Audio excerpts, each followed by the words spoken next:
talk around your smart computer. Don't talk around it. They pick up when you start recording. That's crazy. Yeah, they said the same thing about the TV too. Yeah, I was about to say I heard that about the TV. Let's see if we can get everybody in. You can leave me out so then I can Okay. so I'm probably gonna deal with the baby. I don't want to be a distraction. Okay.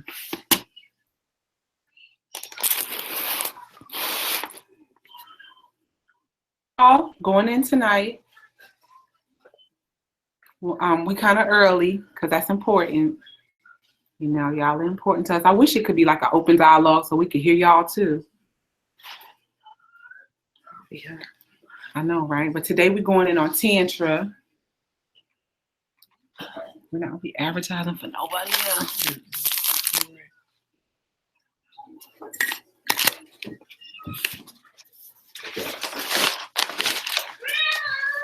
Go in, guys.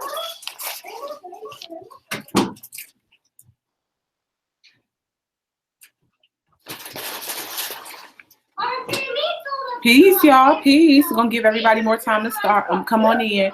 We're 1 minute to 9. To the Born and Manifestation Hour. We got some guests here, the farmers and family. Peace. That's it. That's Sister Joy. She's very creative. Yeah. And y'all already met Brother Jason. Oh. Tell him your name? It's like whatever. He like, peace, y'all. As y'all can see, we got these beautiful melanated babies here too. So they're gonna be running in and out.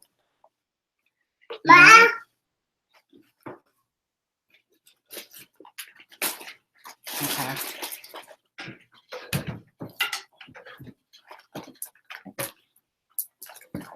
Y'all know he got a microphone so y'all can hear us because we listening to y'all. They're like, look, we can't hear you, Alim. And I really want to hear you, brother. So we did something about that. Yeah, with y'all support too. We appreciate y'all on that dralimel-bey.com website. Can't thank y'all enough.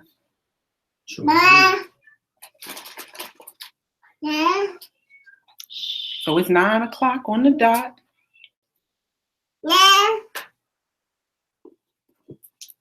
Okay.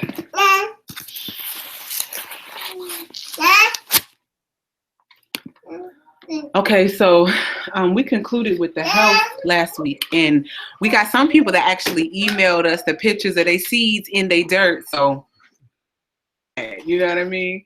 We were just talking with a sister today named Celeste, and she was talking about how she has community service with the children, and the rowdy children are no longer rowdy once they're in the dirt and, you know, just in Mother Nature. Right. She said she was dealing with children who was hyperactive, you know, so forth and so on, who nowadays would have been considered having ADHD. Right. And she was able to help calm that whole situation, you know, without medication. And y'all know nobody conscious want to do a lot of medication. Exactly. But we just want to get us into application. You know what I mean? Not medication, but application. You know what I mean? Applying all this beautiful knowledge we're acquiring. Exactly. Now, land, and we did health. And so I wanted to summarize those two aspects. All right.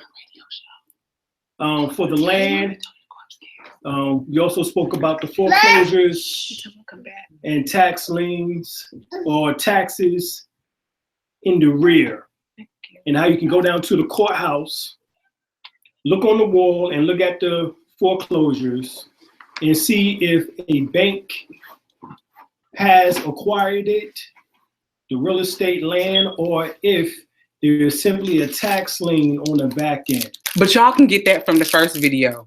Right. Now, the second one we wanted to summarize was the health issue. I didn't get into the spiritual application because we dealt more with the health as far as with the foods and the drinks. you know, but we did want to talk about the fact that you have 7 endocrine glands, which are your chakra system. And those 7 symbolizes the same as the 7 seals in the Bible, in the book of Revelation, the 7 candlesticks, the 7 flames, the 7 thunders, etc., etc. The 7 churches. But the thing is that these 7 seals are supposed to be open. So they are supposed to be activated. You know, each endocrine gland produces a hormone. So to keep your body in harmonial balance, there's certain spiritual things that you can do. We spoke about the fact of sound. We went over the science of sound, over the science of what we refer to as cosmic sounds of healing. And we went through the vowels. Well, the same way you can do Reiki, all right, which is another form, which is what is called hands-on healing, all right? Christians refer to it as laying on hands. You can do also pranic healing, which is off-hands healing, where you can actually scrape or sweep down from the head of a person, you know, all the way down from the head down to the feet in the auric field, about maybe 2 inches above their body, and remove etheric negative debris, all right, what's called negative bioplasmic energy, and cast it off into a plant or cast it off into water, preferably sea salt water, because sea salt happens to neutralize negative energy. That's the reason why people like to go to the beach to get in the sea salt into the ocean, and for 20 minutes, it cleanses their auric field from head to toe. As well as also you can have an Epsom salt bath or sea salt Himalayan, black Himalayan, or either pink Himalayan salt bath, in which that can basically do the same thing. So we wanted to talk about that aspect. With Reiki, there's 4 symbols. All right, we refer to them main symbols within what's called Ushi Reiki. Of course, there's many other Reiki systems, but the original Reiki system was rediscovered by Ushi, Mikao Ushi, and Grandmaster Mikao Ushi stated that there was 4 symbols in which that he used, and those 4 basically was 1 was what we refer to as Choku Rei, 2 Seiheki, 3 Hanshishi Shonin, 4 Dekomeo, and also there's another symbol in which that you would close out during the attunements, in which that these particular symbols, this here, let me see, this is Choku Rei, right? Choku Rei. Seiheki, Hanshishi Shonin, all right? This is Hanshishi Shonin right here. And right here. Different ways and of this doing is it. actually showing you how to draw first one, second one, third one. Right. And I prefer to use the Dekomeo symbol, which that's sparrows, which is the non-traditional one. I feel that one more powerful, but of course you can, you know, try yourself and see, you know, what you feel from it. But these are the 4 symbols in which that is used. And of course, I was getting ready to say the 5th one would have been what they refer to as Raku, which is normally used only during the closing out of a attunement, which comes down in a circus symbol of a lightning bolt or strike. All right, so these are the symbols in which that is utilized during an attunement. For Reiki 1, you normally do 4 attunements. For Reiki 2, you do 2 attunements, and for Reiki 3, you do 1 attunement. Some switch it up, but that is the way in which that I was taught. All right, so. And yes, he does attune into Reiki. And then also too, it's a $1 billion industry. So if you're looking for an employment, then you can also understand how to get your own space as well. Right, and we'll go into development of, when we get to the economics and labor aspect of these presentations, how to design your own business, and etc., and how to manifest that into existence. All right, so tonight we want to go into another deeper aspect, which is dealing with the science of sex. And our teacher, Grandmaster Sunyata Saraswati, who actually brought the Tantra and created yoga aspects here to the forefront in the Americas, we're going to give you some of his, basically some of his information and application on what you can do with it. All right. His famous book, of course, is Jewel and the Lotus. That is the famous book. All right. This is the cover of the book Jewel and the Lotus. If you can get the more earlier versions, that's a great idea because they took a lot of information out of it. But even though this is still a wonderful book, it helps you apply the sciences of intimacy. At least up to the 3rd edition. All right. So what we want to talk about is Tantra Kriya Yoga, which is the left-hand path, and the right-hand path, which is combined is the middle path, which we refer to as, within Islam, it would be called the Sirat al-Mustaqim. Within Christianity, it would be the story of the rich man passing through the eye of a needle, which is talking about that straight and narrow path. The straight and narrow path is really talking about your spinal column. All right, that is the straight and narrow path. You have to make your spine straight in application so it can raise up through what we refer to as the 7 caverns or 7 chakras or shankaras or ritus, also referred to as the chakras or your endocrine glands. As this energy shoots up through what they refer to as the 2 serpents, which is nothing more than the Ida and the Pingala.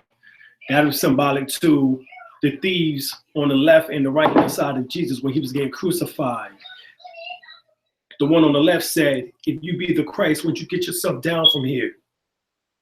The one on the right said, I believe that you are the Christ. Remember me this day in paradise. All right. Jesus spoke to the one who was on the right and said, I surely will remember you this day in paradise. And then he gave up the ghost. Giving up the ghost is talking about that you have opened up the passages in your spinal column, which is 33, which happened to be the same age that Jesus Christ allegedly died on the cross at the age of 33. The cross is really your physical body. All right. And the dying is talking about that to your materialistic self, which is referred to as your lowest self. And so by raising your ghost, which is your Holy Spirit, up through your spinal column called Kundalini or the Shushuna, you are able now to make a distinction and discern spirits and know that the lower self deals with everything that harms, lust, greed, jealousy, envy, everything that harms, all right? While the higher self deals with mercy, love, and right. And that's where you want to be at as far as morality, because you know that you wouldn't want to harm anyone, as you yourself would not want to be harmed. And that is the key to all of this. This is basically what the 10 Commandments get rolled up into by the time you get to Jesus in the New Testament, where he states that you do unto others as others have to do unto you. That becomes the supreme law of the 10 Commandments in the Old Testament of Moses, of the 42 laws of Mayat, of the 77 virtues of Mayat, of the 147 confessions of Mayat. However you want to go. When Jesus or Yeshua stated that, and we talk about it's allegorical, however, that is a supreme principle that is being taught in the allegory, is that doing to others as others have been doing to you. You won't want to be harmed, so therefore harm none yourself. All right, so we want to get into that information. So let me pull it up. All right, and we want to see exactly what we're going to be dealing with here. And let me see, try to get this info for you. All right, so as you see here, this is Jewel and the Lotus. This is the book, which that is by Grandmaster Sunyata Saraswati.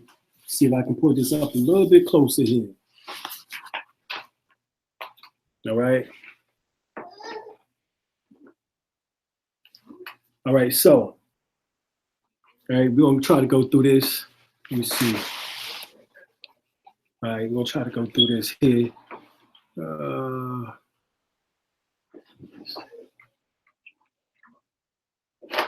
know if y'all can see that any better. I guess it can. All right, so this is Jewel and the Lotus. This is the book in which that is definitely needed in your libraries. All right. If you want to know about Tantra or Kriya Yoga, and what is yoga? Yoga deals with the union of what? The union of the higher self and the lower self. In particular, bringing and raising up the lower self into the higher self so that there's only one self, which is the God self. Godhood is stated that you have reached.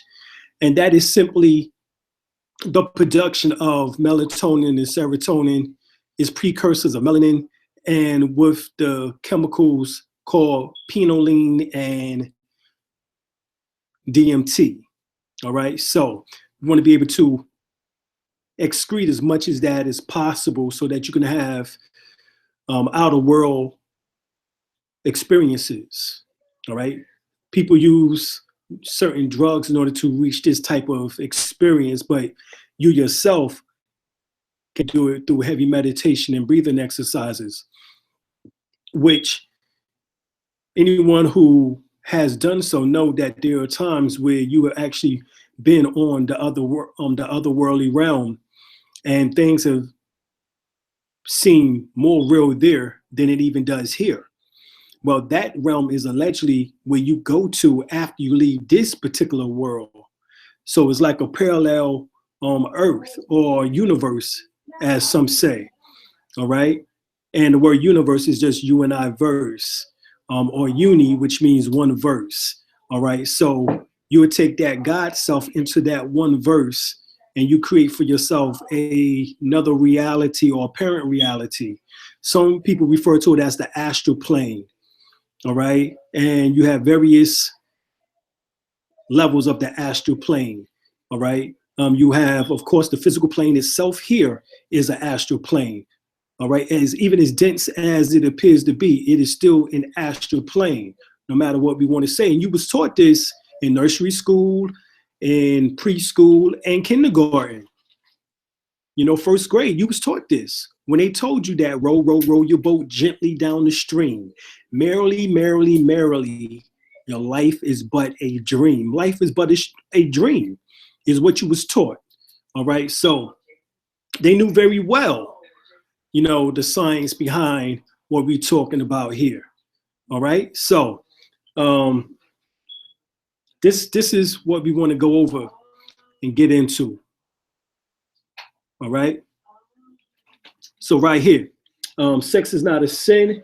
And oftentimes when you go to the Bible or to the other scriptures, they tell you about, you know, virginity. And of course, when they talk about virginity, they're really talking about a woman who hymen was not broken. All right. You have It's backwards. See? Oh, that's fine. They're gonna see it on right side. Well, you know, y'all melanin, y'all can read backwards. Well, they should be able to see it. Huh? Yeah, I'll blow it out. Yeah, they should be able to see it. Were you able to send the information to them in the room? All right. No, you're supposed to get on with them. Okay. All right, we're gonna come right back, and let me get on right quick.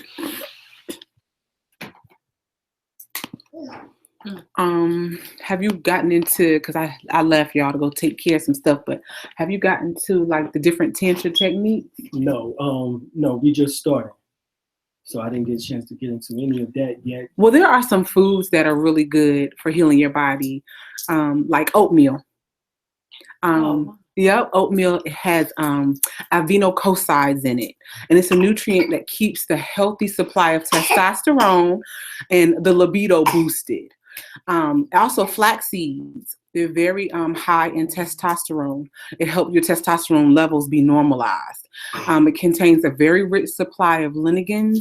And also it'll help, flax seeds help to moisturize the vagina and combat vaginal dryness.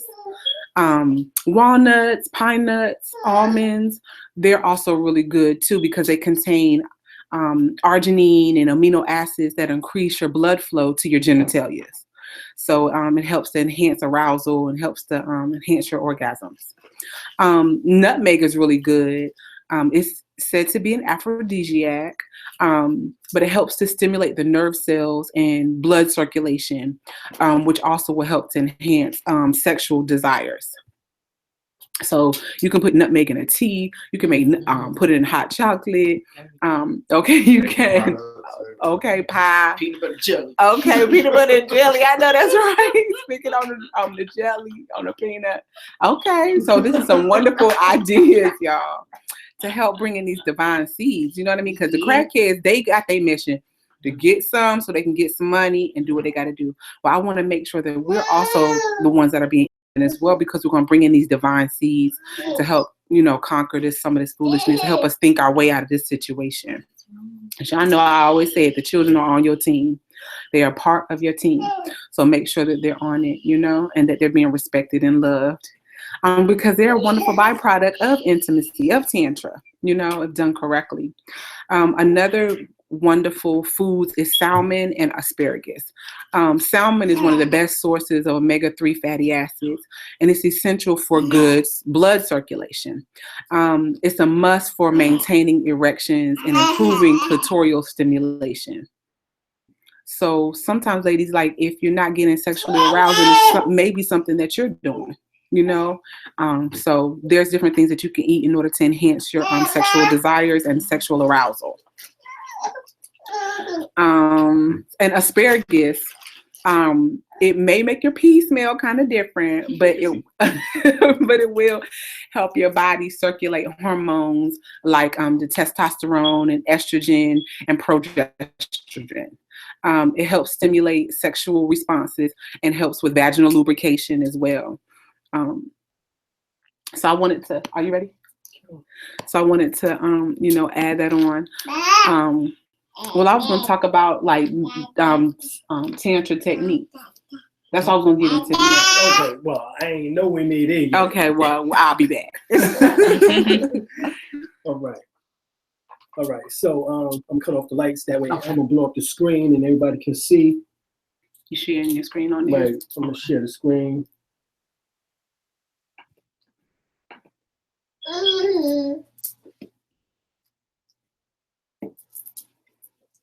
He like, I thought you was eating something.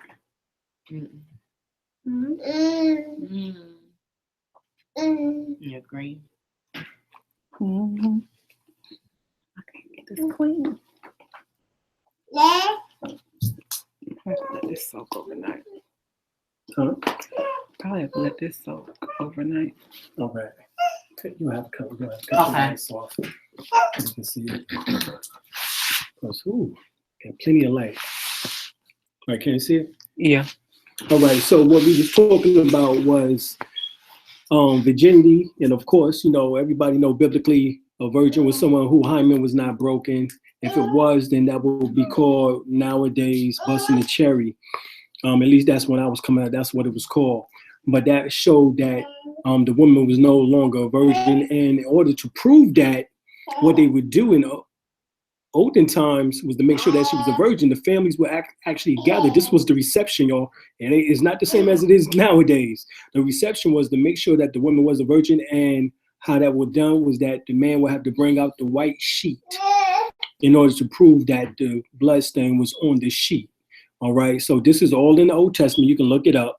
It is also within, quote unquote, Islam too, as well as Judaism. All right. So here, this is part of what they was talking about. But we know that, the meaning for a virgin also by the time of the New Testament was a young maiden. So it wasn't just someone who just had a hymen. All right. But these are things in which that people had to overstand as they began to start going through that type of information and knowledge and gaining that type of experience and wisdom. What they began to, become accustomed to based on all this is traditions, y'all. That's basically what they had to come to the conclusion on. All right. Why would God have to be concerned about that particularly? All right. But this is what was told and was passed on through traditions because of this. It was sacred. Sex was sacred. And the word sacred, of course, as we know, is an oath. It's a bond. It is something in which that is based on a union in which that, just like the word marriage, let's look at the word marriage. When you look at the word marriage, it means the root word of marriage comes from the word merge. All right. And what is merging is the male and female, they are merging. So actually, when a male and female merge, that is actually marriage. So when a male and female, a man and woman have sex, actually that is marriage. All right. So this is something that we have to begin to start telling our children, because this is where the confusion comes in at about today and about the Old Testament and New Testament and the beliefs and the traditions of olden times and the way that is concerned today. If you was able to tell your children this, what we just said, then guess what? The children would have no problem understanding that sex is sacred, because if I had sex with someone, I was married to them. In other words, the morality value would soar, Right. as compared to it now being $50 to the courthouse. Right, $50 to the courthouse, or even so degenerated, nowadays, till it is something in which that isn't even appreciated. Yeah, half the people who get married get divorces. Right, within 7 to 11 years. All right, 7 to 11 years, more than 70% of the marriages end in divorce. All right, they can't even go past 11 years.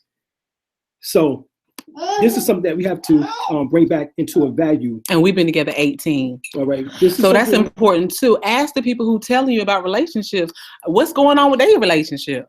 They stuff ain't right. You need to ask, be careful. Right. Everybody advice that ain't working. Right. Because I see a whole lot of people on TV giving relationship advice, but you don't ever see their mate. So this is something in which that is a tall sign tell that you need to pay attention to. All right, you need to see the person's mate. You need to hear them. You need to hear both perspectives, because this is necessary, especially in this day and time with the increasing curiosity of homosexuality and lesbianism. All right. A male and female bond needs to be seen more now than ever before. All right. So here we have celibacy, what they refer to as what's that? Polygamy and monogamy, polygamy, concubine, right hand possession, polygamy, and polyandry. These are, and also we need to add polyamory, which is now being done, which is being promoted, but let's be serious. When we get to the area of dis-ease, the one in which that has the least amount of problems is monogamy. All right. So the other ones, there are problems in which that can come into as far as dis-ease. All right. So even though they're not necessarily a quote unquote sin based on the biblical application or Quranic application, what we see now is that there is a movement going on with polyamory, where the women have many husbands, and the wife and the man or the husband and the husbands have many wives. All right, and they just keep it within that group, and they allegedly open. They come through an open relationship as far as that is concerned. Once again, in order to know is monogamy. All right. The other ones have a way of getting out of control because you're dealing with greed, and oftentimes is the case, which is one of the fear-based aspects, because all attributes, negative attributes, stems from fear, and greed is one of them, which correlates to the navel chakra. All right.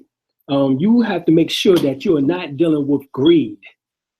All right. Lust, of course, stimulates is stimulated from the genitalia. But the whole point is that you want to make sure that it's not a lust or greed factor involved, that this is something in which that is going to be beneficial for everyone. All right. So we what we say is families coming together. Units of families come together. All right. And they put forth business plans and projections into the future, 5 to 10 years into the future of what they want to see manifest. All right. And come with an economic program or, you know, in which they adhere to. If you say you're going to do it, then that's what you do. Right. And that is more profitable than just the sexual aspect, because even Polite told everyone that his relationships, all right, was based on what? Business. This was business arrangements. His marriages was business arrangements, economical, financial, so that they can be forward. People miss that point. All right. A lot of people really miss that point. All right. And so, you know, we want to help people understand what's really going on here. You don't have to be sexually involved in order to have business plans and be economically connected in order to bring forth something. And for somebody to come and help you wash your dishes, y'all ain't got to share the same thing. All right. Well, so 5 to 10 years. Team one wife and one husband. All right. We team one wife and one husband. All right. Once again, that's monogamy. All right. As we say, right? Because how many female planets are there? Because real talk, you see what I'm saying? It's 2 female planets. If it's 9, that's 7 men. So we're going to go as above as below. So let's just keep it balanced.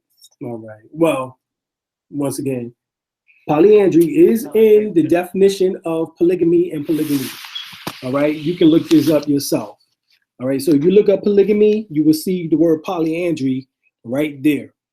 All right. We know that those were used. Also, that includes concubines as well as right-hand possessions, which oftentimes came by way of conquering of other nations and other tribes, where the men were killed and they would take the women and children into their tribes and marry them. That's where that came from.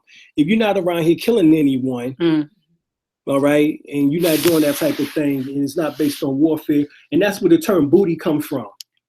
All right, so when you say, oh, that girl got a big booty, what you're really saying is that she got some goods, because booty is talking about goods. All right, and so the goods was the prize in which that was won from war.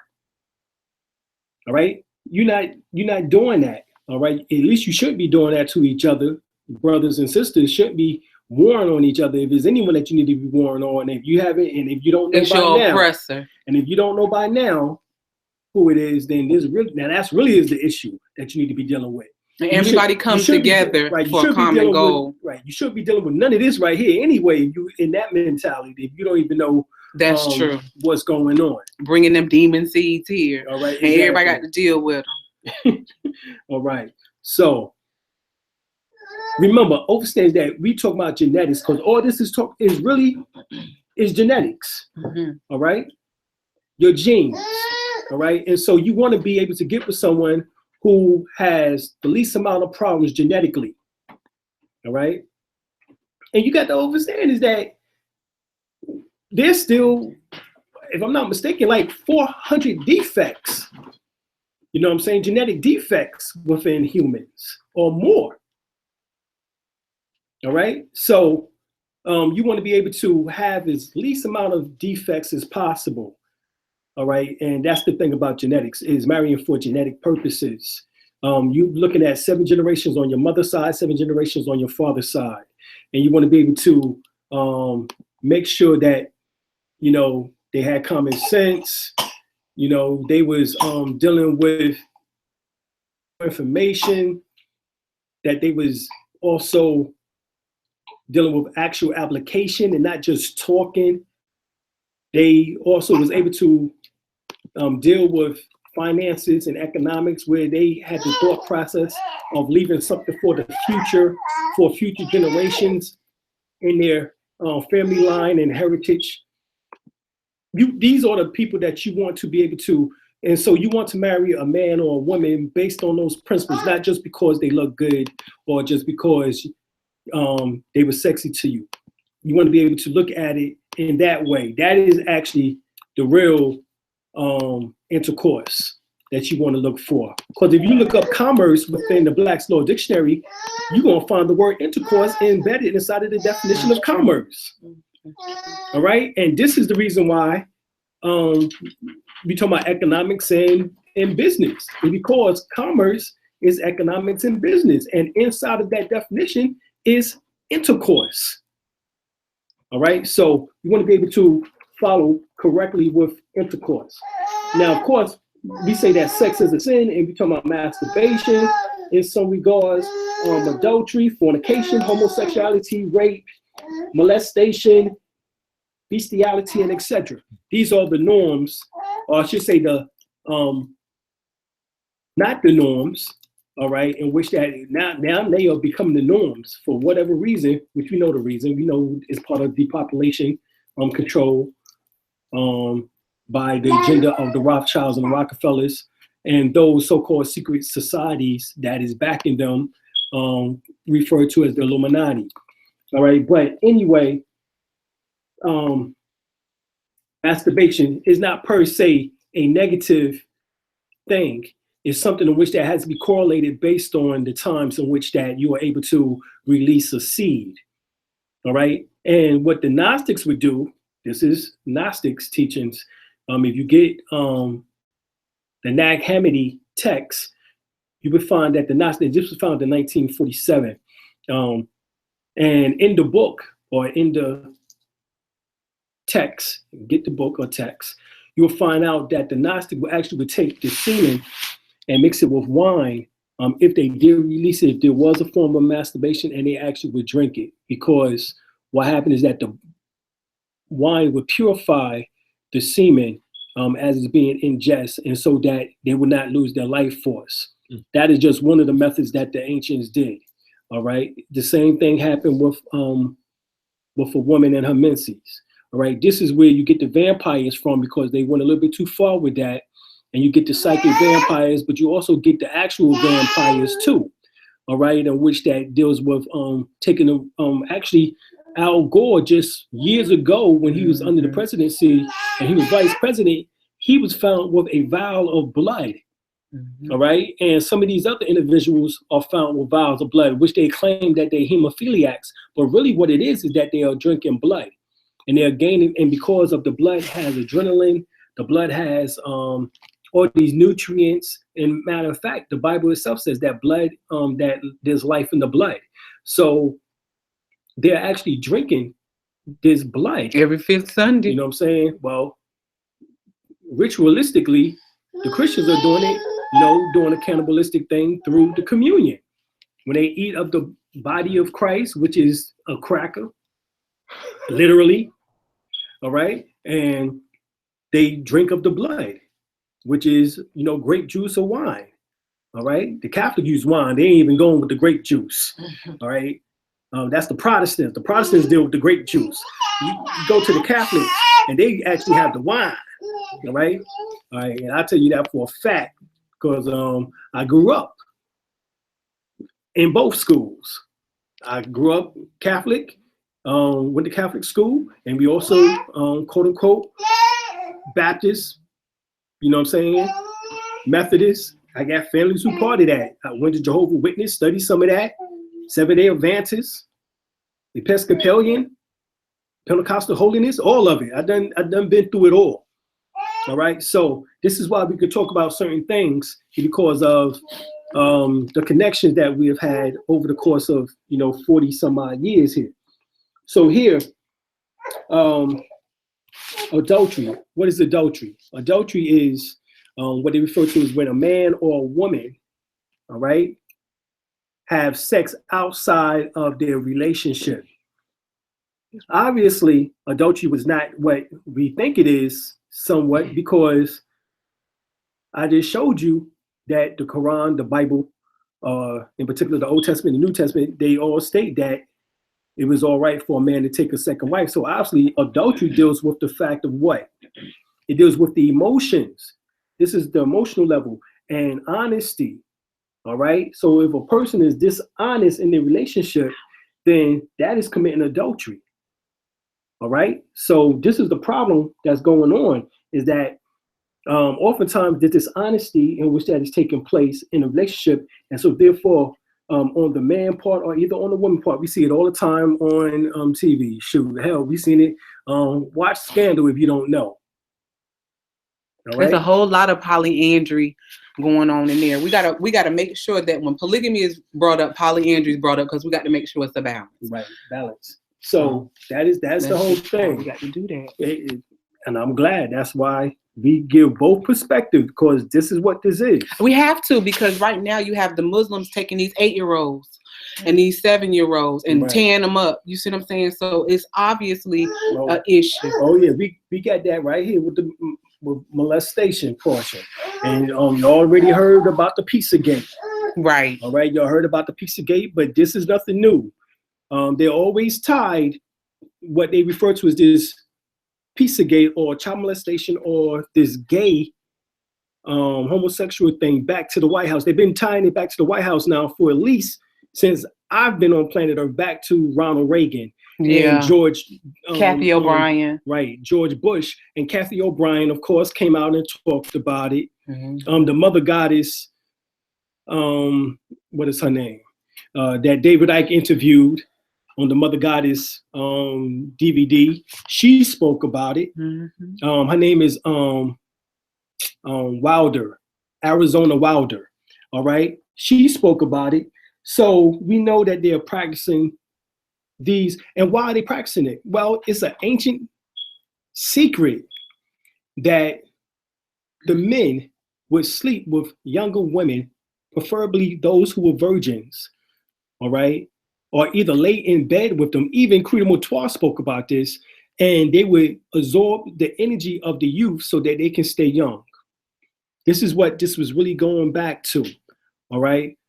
By the time you get to Islam, you have Muhammad who sexed Aisha between the age of 9 to 11, all right? And you had Joseph. You had Joseph, based on the Apocrypha, the lost books of the Bible, forgotten books of Eden.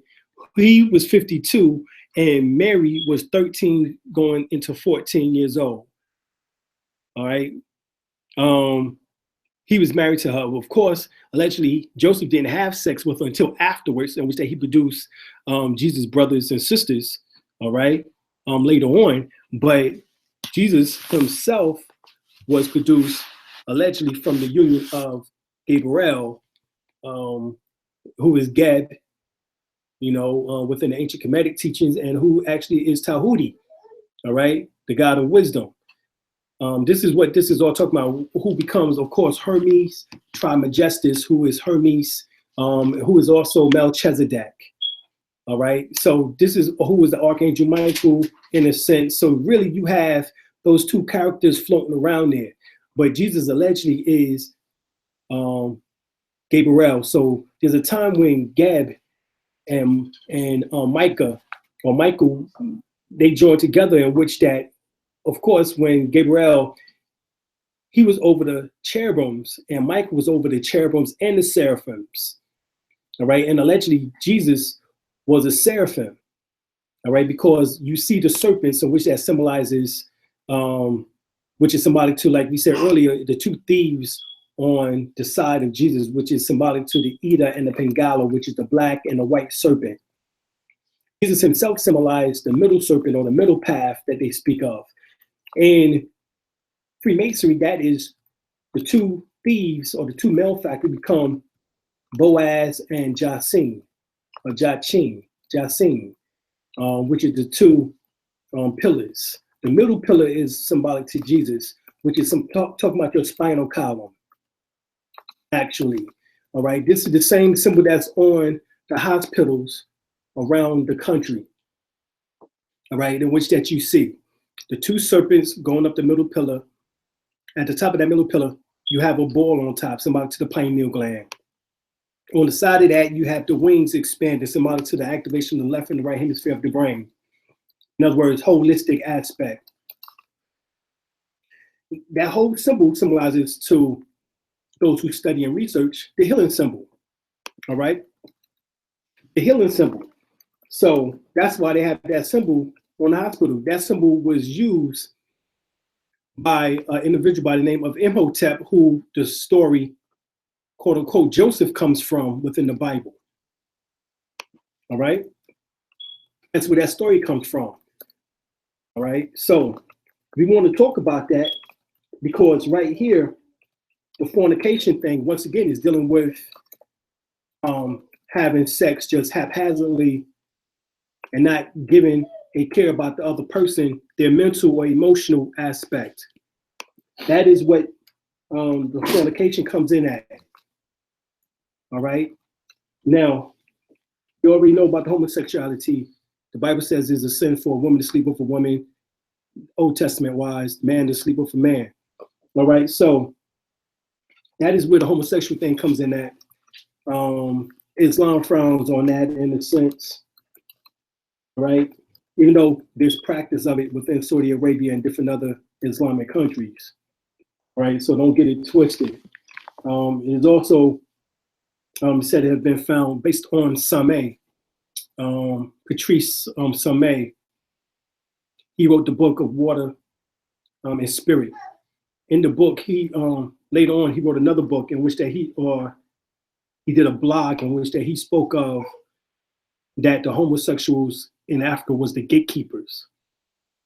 I ain't getting into all of that. This is just what he states. All right. He said that he was getting ready to get initiated into an African tradition, all right, within his tribe. And he said that the man who was bringing him into the tradition, he noticed that he must have had homosexual tendencies or felt something from it, and he asked him, was he homosexual? And the man told him, shh, that is something in which that is quiet. So, this curiosity thing about the homosexual thing is something in which that, we know that the scholars, great scholars such as Dr. Ben, John Henry Clark, they spoke about the fact that it was not something in which that was rampant in African culture. All right. And so we know that that is something in which that once you go and do the research or study, that you will find that Greek lands, this is after the Minoans and the Cretans, all right, and they did their ethnic cleansing, and you see Greece come into play, and we know that they dealt heavily with the homosexual, homosexual activity. All right, they show many paintings and many sculptures and things like that with the homosexual thing. All right, as compared to Egypt, they always showed the balance between male and female. Mm-hmm. All right, sitting on that throne, the babies, right? Talking about ruling together. This is why you see my wife and I is because we want to rule. We want to do this together. And we want to inspire you doing it with your family. Exactly. So, because we need each other.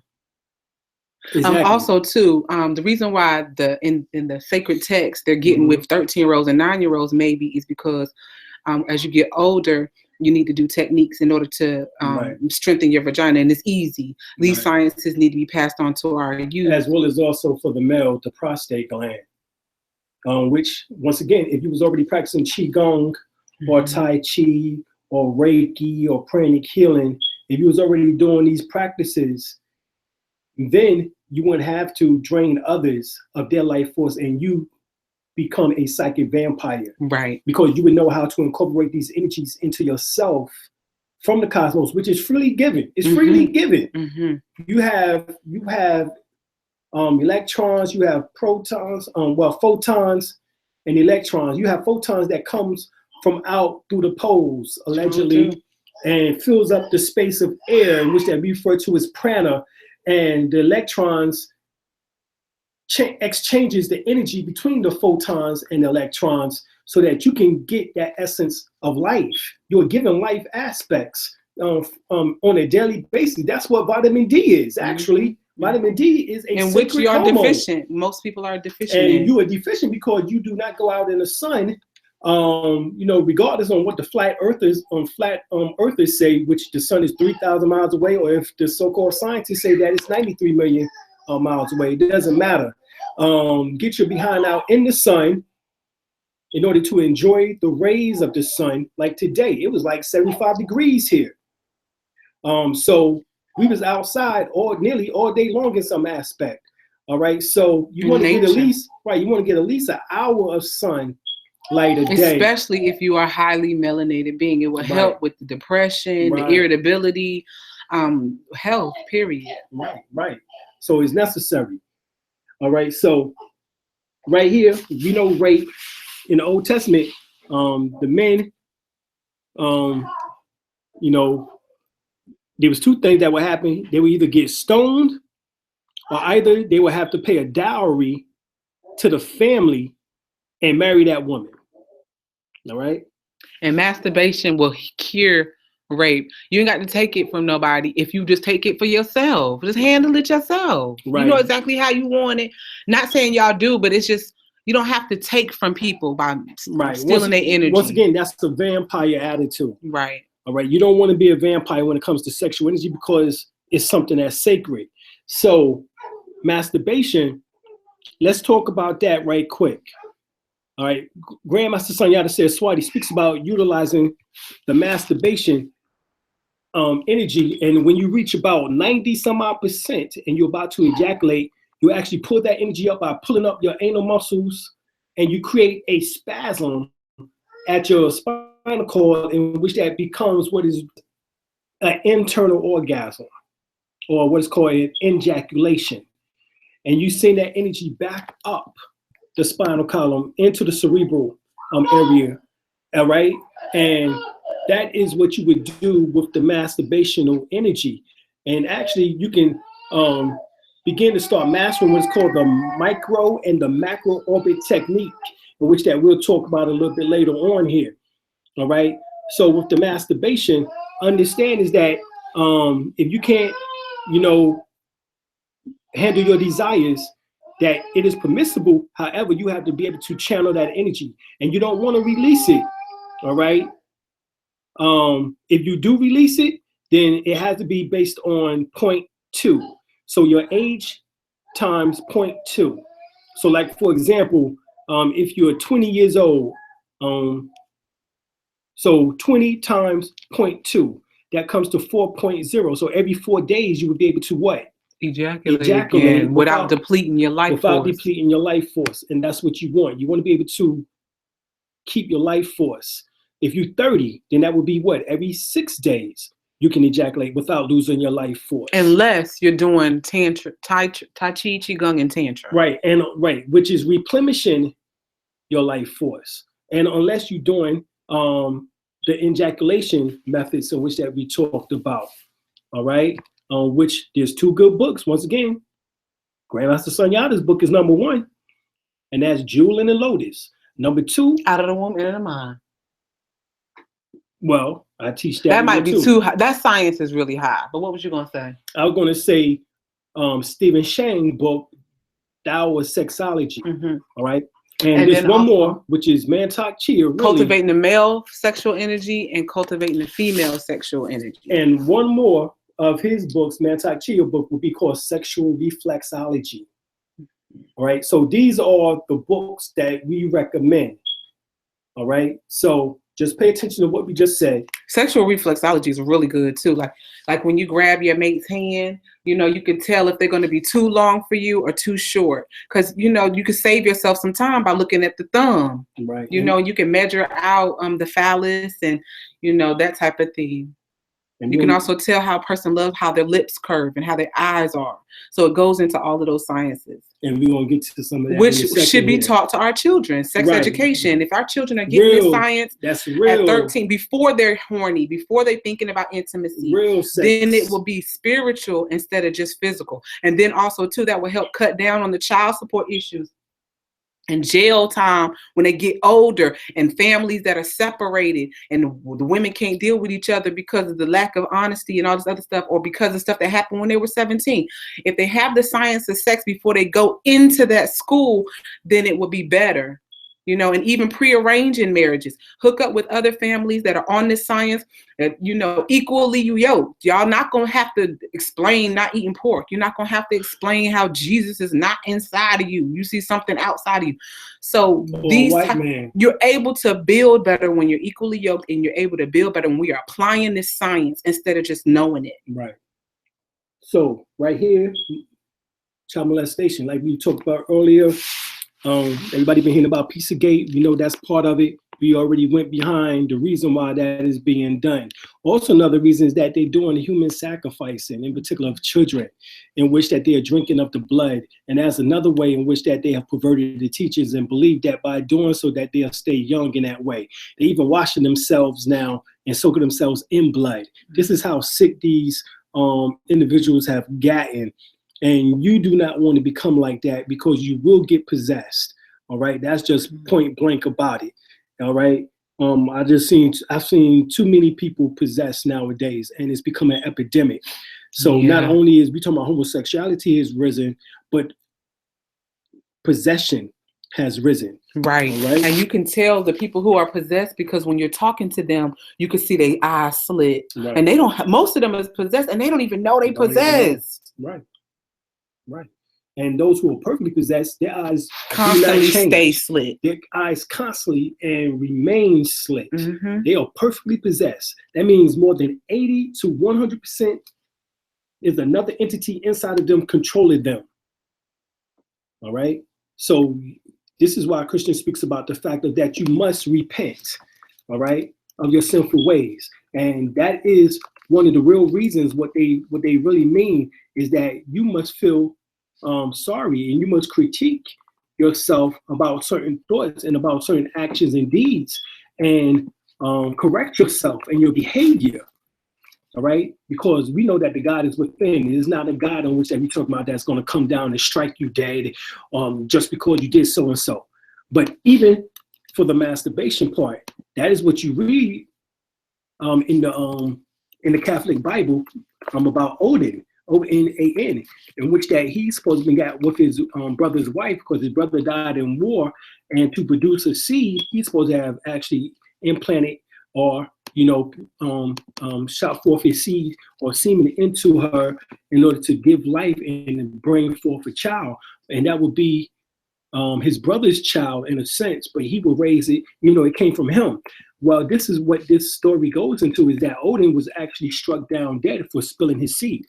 All right. So once again, this is showing you what the ancients have already stated, is that if you go outside of, the rhythm or the method that we just gave you, like, for example, 20 times 0.2, which is 4.0. If you go outside of that rhythm of the age factor, what happens is that you are spilling your seed. All right. And therefore, it is leading to, if you go back and read what they talk about, is that a person who masturbates extremely too much, they say that you'll go blind, right? You'll develop cataracts or whatever the case is, calluses. They done went everywhere with it.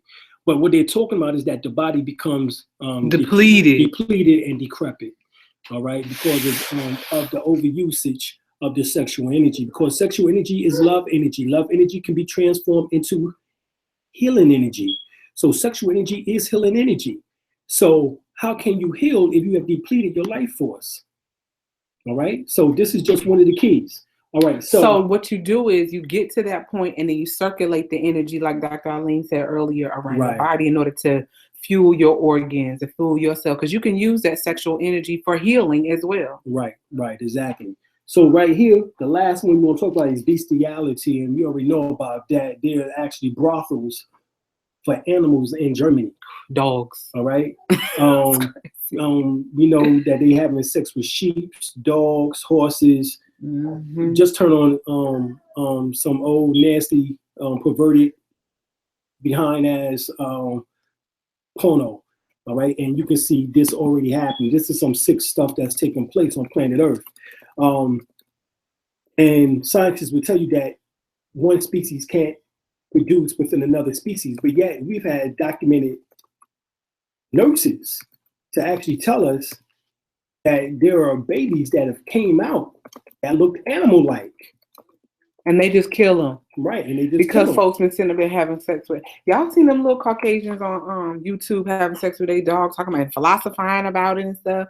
So just be careful. That's why it's very important too to give yourself some time to see through the BS, because it's difficult to see through the BS once you've been intimate, once you've given somebody something that you feel like you can't receive back. So give yourself a year and tell the person, especially as a female, right. Tell the person, we're not gonna be intimate for a year. Right. And that will weed out the people who don't have your best wishes in any way. They'll be gone, and that's the benefit. Right. Or as a matter of fact, as we used to say, that based on as long as you was in a relationship, you would have a month out for that amount of time. Every year. Right. So if you was in a relationship for 7 years, you would have to relate to yourself by yourself for at least 7 months. In order to get their smell off of you. Right. And this is just normal overstanding. The ancients already knew this. Matter of fact, they even said that if you was in a relationship, you keep the person's energy on you for 7 years. And if you had a child by them, you know what I'm saying, that's very hard to remove as far as the energies. All right, because those energies stay within the auric field. All right, so this is just what it is. All right, so this is something in which that we have to understand. All right, so this is when the teacher was being turned this way. Okay. This is when the teacher was teaching here recently in school. All right, how to have sex. All right, and she's actually using a black dildo. So we know what she's using at home. Bingo. All right, yeah. All right, and she's trying to teach the children. All right, and read the caption. Read Shocking image out of a classroom in Jacksonville, Florida, illustrates how 11 and 12-year-olds in 6th grade are being taught how to use a strap-on dildo. Right, now, why do they have to learn this? You understand what I'm saying? All right, so because we are busy working and we're not putting our children. We need to put our children in our own schools, and that's the key. All right, and we talked about the schooling thing. Even though we weren't even to education yet, we still talked about the homeschooling as part of, and also the programs that we have, the curriculum that we have developed, and the people in which that we have, on which that is helping us with those programs. All right, so because with us, the children gonna be learning farming. Right. As well as Tai Chi, Qigong, high science. As everything that we just finished talking about, they're going to learn the real science behind life itself. All right. All right. This is part of what we was talking about. Read that for me. It says sex in the 14th century. The Taoists. Either of the two major forms of individuals that occur in many species and that are distinguished respectively as female or male, especially on the basis of their reproductive organs and structures. And the second definition of sex is the sum of the structural, functional, and behavioral characteristics of an organism that are involved in reproduction, marked by the union of gametes and that distinguish man and females. Right. So listen, males and females, that is the older definition of sex, is male and female. All right. Not the way in which that we've been taught here recently with the multiple, or with the homosexual thing going on. Yeah, so now it is what they are, what they want to be. Right. So so that is what it is. That's what it is. But that's what's going on. But we know that's all part of population control agenda. Right. Don't fall prey to population control agenda. All right. That's just what it is. All right. Be with woman, be with a man, man be with a woman. All right. I can't stress that enough. And I'll probably, get booed for saying that, but that's just what it is. Because if you're trying to produce life, there's a plug to a socket. You have prongs on a socket, right? Prongs on a device, right? Or either on a plug, right? And it goes into a socket in which that produces what? Electromagnetism. So male and female produce electromagnetism, electricity and magnetism. Those two principles is what bring forth life. All right, electricity don't produce life. It builds energy, but there's no outlet.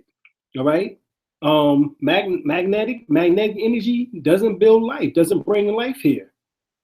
All right, it attracts, but there's no outlet. Once again, so this is what we have to come to the conclusion on. You're either going to practice sexual rights perfectly and properly, or be celibate, as we spoke about earlier. All right, so we want to talk about that. This is what we was talking about before, is the word sexual intercourse and how intercourse is embedded inside the definition of commerce. Go ahead. But also, before we get into that point, a lot of people are feeling this homosexual energy because their mother is rubbing their energy down their back. Right. So if you having these thoughts for a male, if you having these thoughts and you want to fix them because you don't want to have them, then you can visualize the energy going up your spine. Right. As a male and down. Right down the front channel, you have what is called the governing vessel and the conceptional vessel. The governing vessel comes up from the perineum up to the top of the head, down the face, to come right here to the canine teeth, and then down the front, back down to the perineum. That is called the conceptional vessel. So the governing vessel and the conceptional vessel. Your tongue, right here behind your two front teeth, right here at the back. And when you pull up your anal muscles, that cuts off the energy from leaving outside of your body. You have captured the energy inside of your body, and now you're circulating that energy. So you can visualize the energy going up and down the spine for a male. For a woman, the energy would be stored in the navel and brought up the front channel, which is called the conceptional channel or functional channel, to the top of the head and down the back to the perineum, which within a woman is in the same place. The perineum for the male is between the scrotum sac and the anus area. It's called the $1 million spot. That's what Stephen Chang referred to it as within the Tao of sexology. But the woman is called the G spot, and it's named after a doctor named Grafenberg. All right, he referred to it as the G spot, so it was named after him. The G spot, of course, referred to as the goddess spot, but it's about 1.5 inches to 3 inches inside of the vaginal canal. All right, so we definitely want to talk about that. And so we want to get to the fact that you don't have a body, all right? You as a soul don't have a body. You are the soul, and you have a body. So, that is the key here, all right? You're a spiritual entity having a physical experience. Right, so you just don't have a soul as you've been taught, all right? You are a soul and you have a body. All right. So right here, we know that melanin also is a physical counterpart to the spiritual soul. You are what you eat. Every 28 days, your skin replaces itself. Your liver every 5 months, your bones every 10 years. Your body makes these new cells from the food that you eat. What you eat literally becomes you. You have a choice in what you're made of. Now, the ancients tell us that actually over a 7-year period, all 76 trillion cells in your body changes, except for 8, which is resonated at the base of your spine. These 8 cells never change your whole entire life. These are the cells that's called your blastopores that brought your physical body into existence through the cellular structure, or what is called cellular division. All right, you go from a zygote from an amoeba to a zygote stage into a fetus stage. Of course, then as a human being going into the 10th month or the 40th week. That 40 symbolizes the same thing within Christianity in the Old Testament or the Jewish text, where it speaks about 40 days and 40 nights. It rained. Noah, it rained. The ark. The ark is talking about the stomach of the woman when she's pregnant. That's the ark. When the bowel break or when the water breaks, That is the child coming forth to dry land or to the shore. That is symbolic to it raining 40 days and 40 nights. And then the two animals coming, the two animals is talking about that the woman have two ovaries in which that she can be fertilized, in which that can bring forth twins, hence the reason why she have two breasts. All right. All of this is an allegory for something in which that takes place with us as human beings. It was not to be for us to think of it as the same way over and over again, literally. For example, you went to nursery school, you went to preschool, you went to kindergarten, first grade, 12th grade, college, or whatever the case is. You've graduated various levels. You didn't stay at kindergarten, but you used the knowledge that you gathered from kindergarten, that you gathered from preschool, that you gathered from nursery school, and etc. through those various grades, and you was able to bring yourself into some understanding of life itself. All right, even though it wasn't, even when they say that you went to a university, it's supposed to teach you about the universe, even though most of us never got that. All right, at a university. All right, at a university. And that's just what it is, because most of us got told that we came from apes.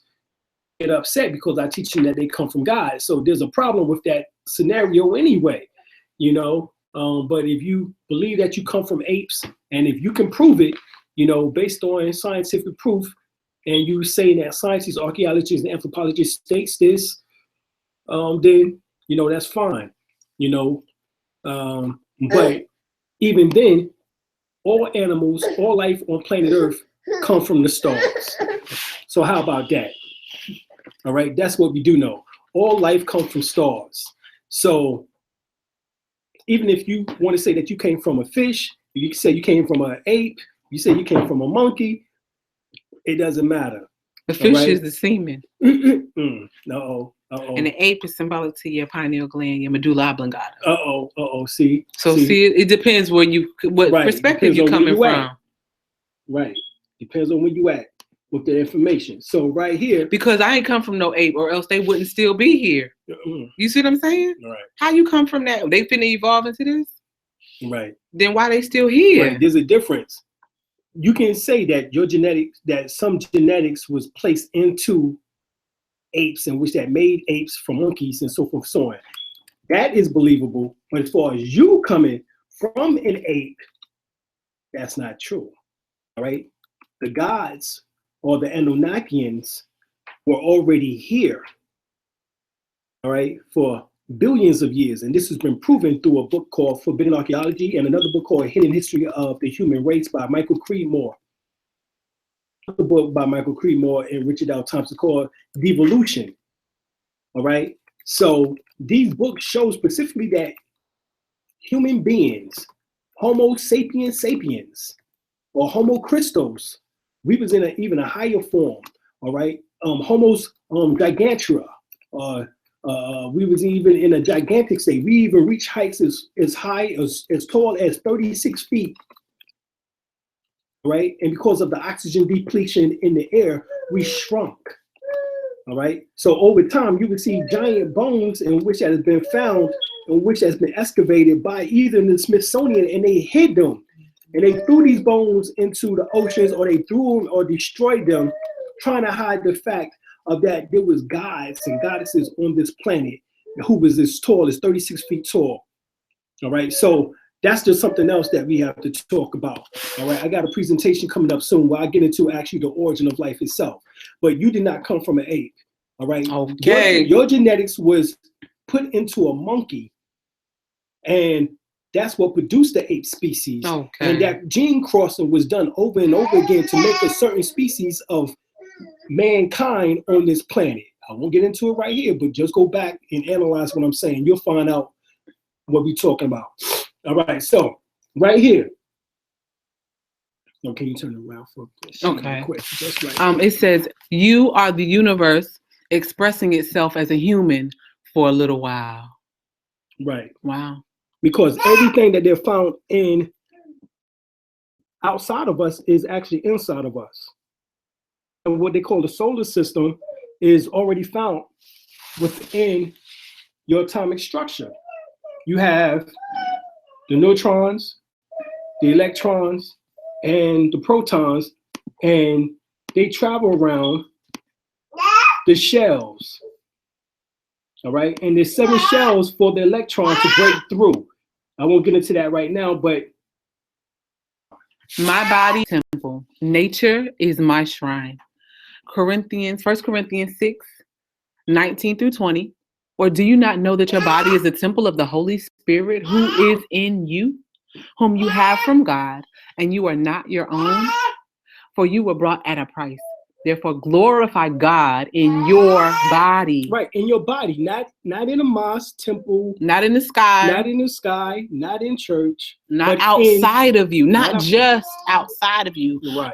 Because when you with your grandma and your grandpa, then you do. But when you're dealing with high sciences and application of it, understand that God is within you. And if you just show them these verses, they can't deny it. So you be able to have another aspect that you can build on with your family, so you can even take them to the next level of consciousness. And then after you read it to them, say, thank you, Jesus, hallelujah. Right, and understand. You know, that's their language. Speak it. But even then, you take them to another level, and they'll understand exactly what we're talking about here. Okay, and the next one is 2 Corinthians. Go back. Oh, all right. Okay. 2 Corinthians was over there.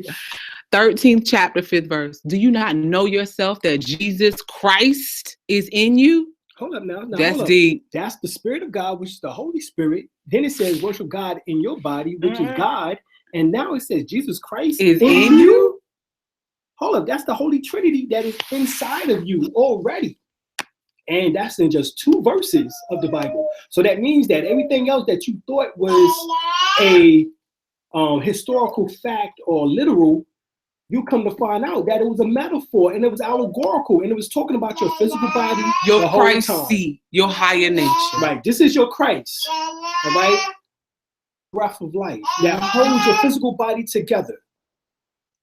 That's Jesus. Only way to the Father is through me, right, through your breath. Right, it's through the breath. That merges the lower self into the higher self, which is the pineal gland, which is consciousness.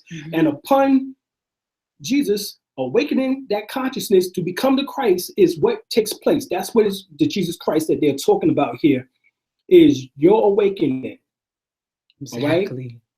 That's what we're talking about. That's all it is. And that's why sex is sacred. Because through it, you can awaken. Oh, you just shut up in my bone. You can awaken. You got it? You can awaken the Jesus Christ. All right? And they don't want you to awaken to Jesus Christ. They want you to stay in the devil. Okay, so you can be manipulated, controlled, and exactly sucked from. The devil is materialism. All right? Capitalism. They want you to stay in the devil. And consume. Right, consumerism. They want you to stay in the devil. Right? And the devil is the double. All right? The double of what? The double of the higher self. The lower self is the Happy double. Gilmore. Right. It's the devil. Right, well, it happy. It's water boy. Exactly. Mama, you said he was the devil. You said girls is the devil. You said everything is the devil. Everything's the devil, mama.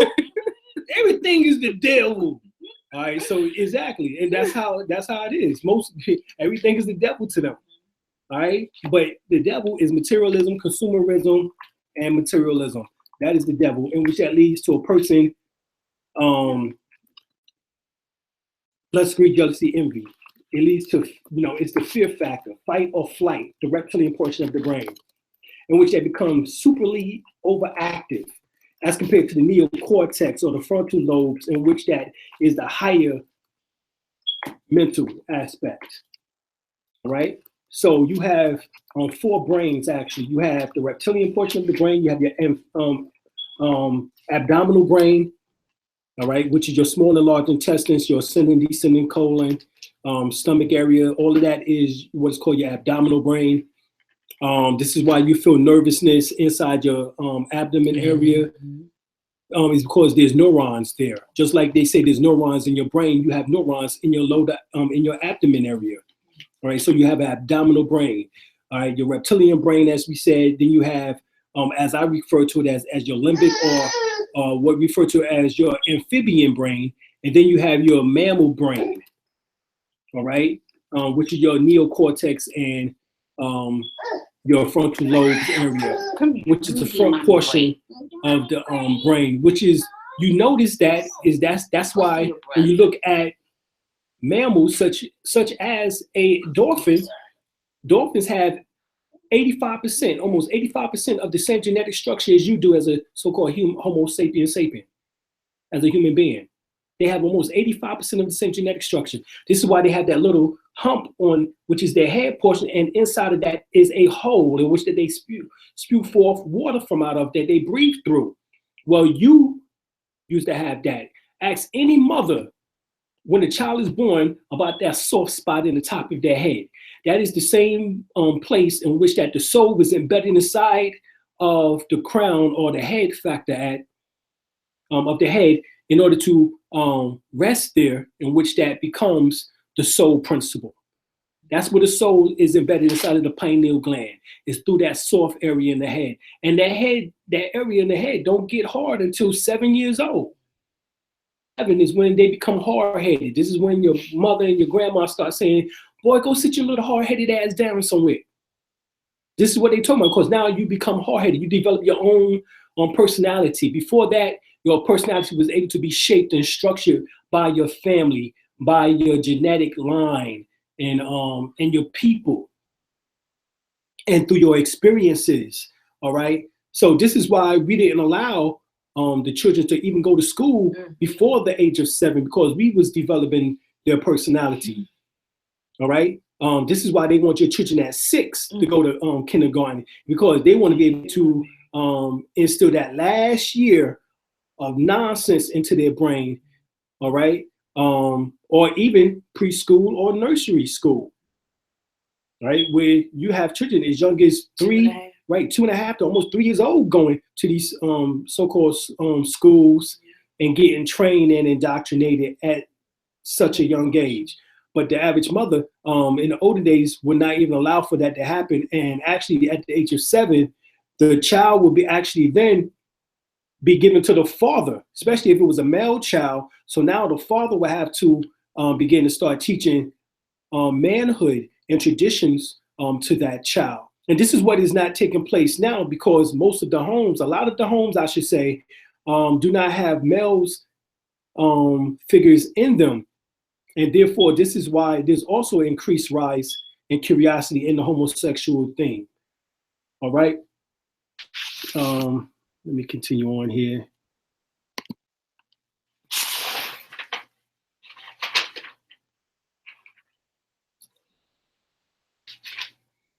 All right, so I don't know if you can see it too well. All right, so right here, it's talking about salvation. All right, the name Yeshua. Now, this happens to be the same sound that you make when you sneeze. Yeshua. Now, is that a coincidence? No, because that was a key that was left, because how else would you know that Christ was within you, that Jesus Christ was within you, Jesus was within you, that Jesus is the physical body and not a man or European or Albion or so-called white or pale man coming out the sky to save you from 2,000 years ago? How did the ancients make you understand that? Is because they left it in the sound in which that you made when you sneeze. And how is it a coincidence that all of us who never had sneezing classes all make the same sound if you're not trying to stop it? You know, because somebody that, because they're trying to stop the sound from happening. But when you just let it flow out naturally, right, you say Yahshua. All right, that is no coincidence, because guess what? Jesus' name in Aramaic and Hebrew is Yahshua. It's Yahshua. So that's no coincidence. And Yahshua means salvation. So they're telling you that you reach salvation through the breath. Mm-hmm. This is taught within yoga traditions, but Christianity no longer teaches you this. All right, because they tell you that yoga is satanic. How the heck can positive affirmations and breathing be satanic? Because it's leading you back to you. Right. It's breaking that spell. Right. is taking you from out of their clutches Mhm. of the devil and putting you back into Your the own clutches clutch. of your own God, Okay. your own Lord and personal Savior.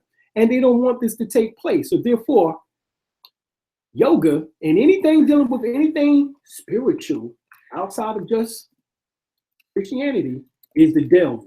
All right. So this is what is taking place. All right. So Somebody said glory. yeah, the devil. All right. So this is what's really going on here. So read this yellow caption for me. Right here. It says, salvation is the freeing of the soul from its bodily fitters, becoming a God through knowledge and wisdom, controlling the forces of the cosmos instead of being a slave to them, subduing the lower nature, and through awakening the higher self, ending the cycle of rebirth and dwelling with the Netaru who direct and control the great plan. All right. One of the biggest misconceptions about African spirituality is that there is a belief in multiple gods. The truth is there is a belief in one creator. The different energies that are rendered are aspects of the divine force, which can be found in nature. Examples of these are Netaru, which is Kemetic, Orishas, Yoruba, and Abosom, Khan. Within every human being lies a divine energy called Kundalini, which is coiled 3.5 times at the base of the spine, half asleep. This energy has two aspects. One manifests their worldly existence, and the other leads us to the highest truth. The mundane aspect of this energy is functioning perfectly, 10%, but the inner aspect is dormant, sleeping 90%. When the inner Kundalini energy is awakened, it leads us to the state of self. Kundalini is the higher female source of the asset. No, you read. Right. It's the highest aspect, Joel.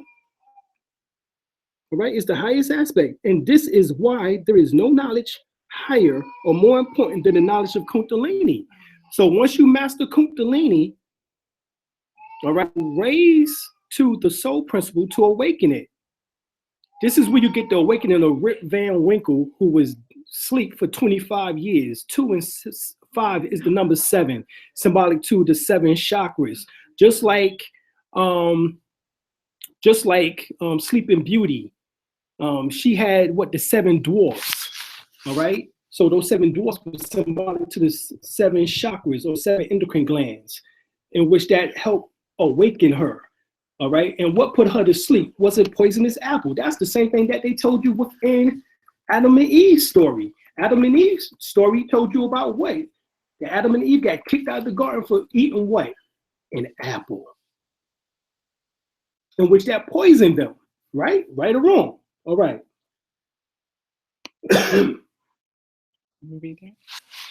According to the Holy Bible's New Testament, Hebrews 7th chapter, 1st verse, 2nd verse states, for the Melchizedek, king of Salem, the priest of the Most High God, who met Abraham returning from the slaughter of the kings and blessed him, to whom also Abraham gave a 10th part of all, first being by interpretation king of righteousness, and after that also king of Salem, which is the king of peace. Abraham's 10th part of all symbolizes the linear 10% left hemisphere of the brain usage. Scientists claim a human being only uses 10% of their brain. So that's like using 10% of your bank account. Most people don't do that. Therefore, Abraham's alter ego is Melchizedek. Melchizedek blessed him with symbolism, which is the 90% of the brain that humans do not use. However, utilizing these sciences, we can tap into that 90%. The other remaining 90% remains undeveloped and unconscious. A master uses the undeveloped sense receptors and brain cells. The subconscious mind functions and operates on the astral plane of existence. Since the conscious or the voluntary mind is considered to express only 1/10 of your total mind power, then the subconsciousness involuntarily mind must represent the other 9/10. Therefore, the other 9/10 can surely account for the mind's vast ability to reach far beyond the physical plane of existence, like having dreams while your eyes are closed, but you're seeing everything. For the astral plane is composed of what we know as thus to ignore the effects of astrological studies of the stars, or the astral star body. And in quantum physics, the scientist states that the human body is composed of stardust particles, and that 300,000 tons of stardust energy falls to the planet Earth daily. Thus a person is lacking understanding. And you can tap into this stardust energy by practicing Tai Chi and Qigong. Here's another jewel. Potential teachers in the room. The higher astral body, or the spiritual body, is eternal. Its lifespan is about 10 to the 22nd years, which is equivalent to the lifetime of the universe. It contains an electric mass of 4 times 10 to the 21st, which is all these zeros. So you have 21 zeros. That's the number. It would be to ignore the 9/10 of existence. In comparison, a normal light bulb gives off 10% of the energy as light, while 90% of the energy is wasted as heat. 90% heat from the body escapes from the top of the head. Brain consists of 90% water. In the same manner, only 10% of the body's energy is stored, unlike the firefly or a lightning bug, which stores 90% of the heat, transforming that heat into light, and only wasting the 10% of it in heat. The pineal gland reduces the production of the light-sensitive hormones, and melatonin in the form of 90% active at night and 10% inactive during the day, and serotonin from the 10% inactive at night and 90% active during the day. Now that's deep, because they are selling melatonin pills, miniature aspects of you, in the health food stores for Caucasians to consume. The universe itself is 10% visible light spectrum, which is the stars, the planets, the comets, the asteroids, the stardust, etc. And then the 90% is invisible dark matter that holds the universe contents all together. Only 10% of the DNA is codons, which is active, while 90% of the DNA is non-codons, which is inactive. And how you tap into this 90% that is inactive is through meditation. It's through Tantra, which you're building on today, which is also through Reiki, Tai Chi, crystal magic, all these different sciences that our ancestors created. Because your body is a force, or what is referred to as a macabre. And these are your energy centers, right, that most speak of, but you have several more. Right, but these are the major ones, which correlates to the macabre, or what they refer to as the macabre, which is the flaming chariot. All right, the top portion that points upward is symbolic to the male force or heavenly force, and the one that points downward is symbolic to the feminine force or earthly force, in which that feminine energy is what energy is being brought down, the masculine energy, which is being pushed upward. This is the push and pull aspect of what is called centrifugal and centrifugal force, which is the forces in which that holds the physical body together. Now, how you'll know when your energy is on point is like if you drop a glass when you're washing dishes and it doesn't break in your auric field, then you know that you're in balance. How you know that you're out of balance is when you like rub your energy down, your hand down your energy centers, and you feel air coming through them. That's when you have holes in your auric fields, and they come from emotional depression or horrible situations, traumatic situations. Tai Chi and Qigong and Tantra, all these sciences can help to seal these holes so that you're not being plagued by these outside influences, which a lot of people, with the video that we did, incarnated experimentals, and also people who feel like they're being plagued by voices and different things like that. When they have holes in their auric field, so they're being played by these demonic energies, which is sapping their energy. Spirits that don't want to leave the physical plane because of the physical pleasures. So these different sciences help to heal that. Right. So here you have Yahi Vahi, which is called the Tetragrammaton, which are the 4 letters within Hebrew, in which that symbolizes the human anatomy. The yod, as you see here at the top, is to the head, symbolic to the head. The yod is the number 10, which is symbolic to Ra, or ray, or fire. And of course, the pineal gland, when it is lit up by the Kundalini, becomes like a flame. This is where you get the flaming of the candle, the flame of the candlestick from. Or when you do Aladdin, and Aladdin is polishing or rubbing that lantern, lamp, Aladdin's lamp. All right, that is talking about that science right there. So if you need some ideas and creativity, rub your third eye. This is their genie. Right, that's the genie, right? Or your personal jinn, which is symbolic to your soul inside of the body. And the word jinn is talking about the flaming one, and that is the one in which that you want to awaken your genius, as they refer to it as, your creativity. All right, not a jinn in a sense of a negative one, which is somebody else's negative thought forms attempting to attach themselves to your physical anatomy in some shape, form, or fashion, or through your auric field, which causes leaks and holes, as my wife talked about. So here you have Yahi Vahi, which symbolizes Yad is Ra, water is Nut, which is he, Va is air, and he again is earth, which is symbolic to Ra, Nut, Tef, Nut, and Gab. And then it comes up to 26 when you add Yahi Vahi together, and 26 is 2 plus 6, which is 8. And we also go into Allah, arm, leg, arm, head, which that you see here, which symbolizes once again the U factor, which is Allahu, which is the uterus, and then Allahi, which is the masculine. All right, and then when male and female come together, produces the Elohim, or in particular the Elohuma. That's deep. Allahu Akbar. Yeah. So Right. the feminine energy is in there. Right. So when you chant Allahu Akbar, that is actually giving credence to the feminine aspect, because the U symbolizes the womb or the uterus. The Lahi, which is the I, symbolizes the phallus, and the dot is the semen factor, which that brings forth life inside of the U, or the womb, or the uterus.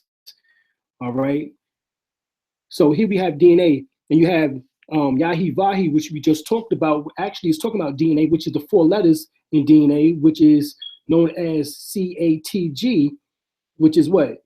Cytosine, guanine, thymine, and adenine. And adenine, right. Which are the nucleic acid that determines the complex process of heredity. In other words, this is what produces life. These are the building blocks of life. These 4 elements, all right, is what produces the physical body into existence. So Yahi Vahi, which is Yahweh, actually is talking about the life principle itself. This is why Eve's name was Hawa. Yahweh becomes the name of God, which is talking about the mother of all living things. Oh, mother of all living things. So Hawa becomes Yahweh, all right? So Yahweh is a name in which that Muslims actually chant, all right? They chant it through Yahu or Yahuwah, all right? But Yahuwah or Yahweh is the masculine and feminine aspect, all right, of life itself, all right? We have also the book of Revelations, and it says, and I saw in the right hand of him that sat on the throne a book written within. A book written within now, and on the backside sealed with 7 seals. Now, hold on, what book is written within? What book do you know in which that is written within? That is your DNA, which is your book of what? Your book of life. That is your DNA, all right? So when Christians talk about the book of life and they talk about your name must be written in the book of life, they're talking about your DNA, which is Yahi Vahi, which I just showed you, which is CATG. Cytosine, adenine, thymine, and guanine. Exactly. So these are the 4 elements. Now, that is what is written inside of your DNA. That is the name of God written inside your DNA. Now, what is sealed on the backside? What is sealed on the backside are the 7 chakras, or shankaras, or what is called your ritus, or the 7 souls of Ra, or what is known as your 7 endocrine glands. also is coiled here at the base of the chakras. So when you bring the energy up, that's why they also taught you to be scared of the serpent. Christians are scared of snakes. Why? Because they don't want to go higher, deeper. But also the serpent, as you see here, must be risen. It must ascend. This is why Jesus said he would be like Moses and lift up the serpent in the wilderness. Mm-hmm. The wilderness is the physical body. What serpent is that Jesus is talking about lifting up? It is Kundalini. He must lift up that serpent. Why? Because otherwise it would be just like when the serpent tricked Adam and Eve in the beginning, all right, that God cut the legs asunder. In other words, now the serpent had to crawl on his belly on the ground and no longer was able to raise up. All right. So Moses showed you that in the Old Testament that he made a bronze serpent, and that whoever shall look upon that serpent shall surely not die. Even if they was bitten, they would not die. All right. So Jesus gives the same analogy in the New Testament that he'll be like Moses and lift up the serpent in the wilderness. So this is how the healing serpent, symbol of the caduceus or the Uranus in the hospitals, become phenomenal symbol of healing, not just in this country but around the world. All right, so all 4 proteins are arranged 3 at a time and a double strand helix combined, which equals the number 72, which is Yahi Vahi, which also equals 26, which is 2 plus 6 is 8. Here it is again. Yahi Vahi equals 26. And then you break it down. Yad is 10. Yahi 15. Yahi Va, which is 21, which comes to 46. Now, what is 46? Is the numeral value of the word atom. Therefore, this is a esoteric indication of 23 chromosomes of the male and 23 chromosomes of the woman. Hence, 46 chromosomes that produces what?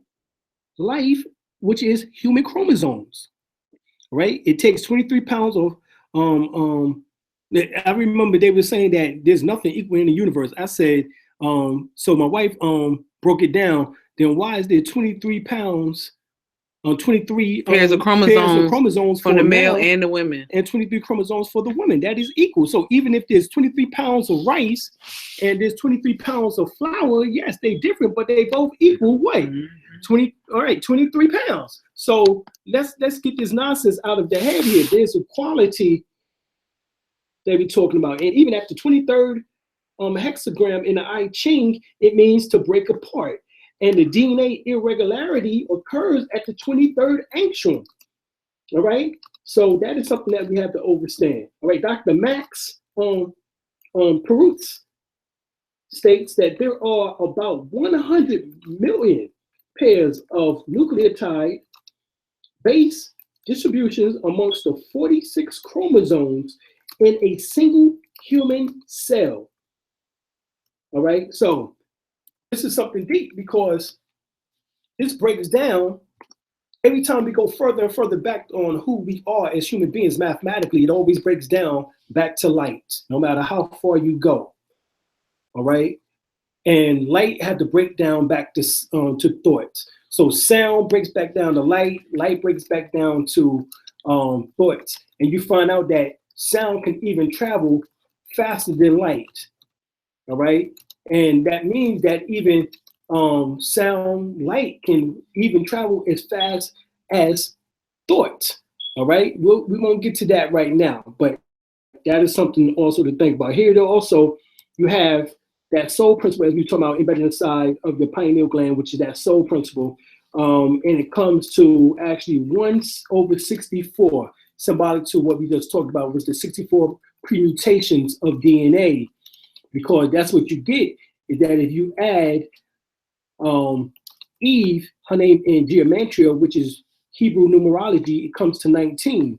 If you take off the A off of Adam and just have the word Dam, DM, it comes to 45. So 45 plus 19 comes to the formula of 64, which is the I Ching principle. All right, 64. So here we have the eye of Heru symbolized as 1/64 once you add all the parts together. all right, symbolic to the soul being inside of the pineal gland. And of course, once again, we have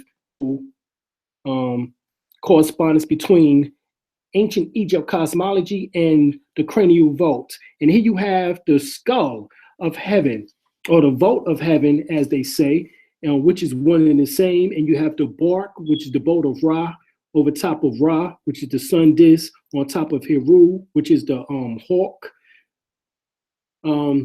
Down, he stands on top of the Djid, which is the backbone of Osiris, which is actually your backbone. And in between has Set and Nebhet, which symbolizes the two nerves, which is called your sacral nerves, which is within the Sanskrit teachings is known as your Ida or and Ida Pingala. and Pingala. All right, and here you have the same thing in your brain, which is corpus callosum, which is the bark, the thalamus gland, which is symbolic to Ra's sun disk, and the pineal gland, which is symbolic to Osiris or Heru, the resurrected one, or the awakened one, or known as Buddha, which is the awakened one, or Saw, which is also known as the Lord of the Perfect Black, symbolic to the subconscious realm.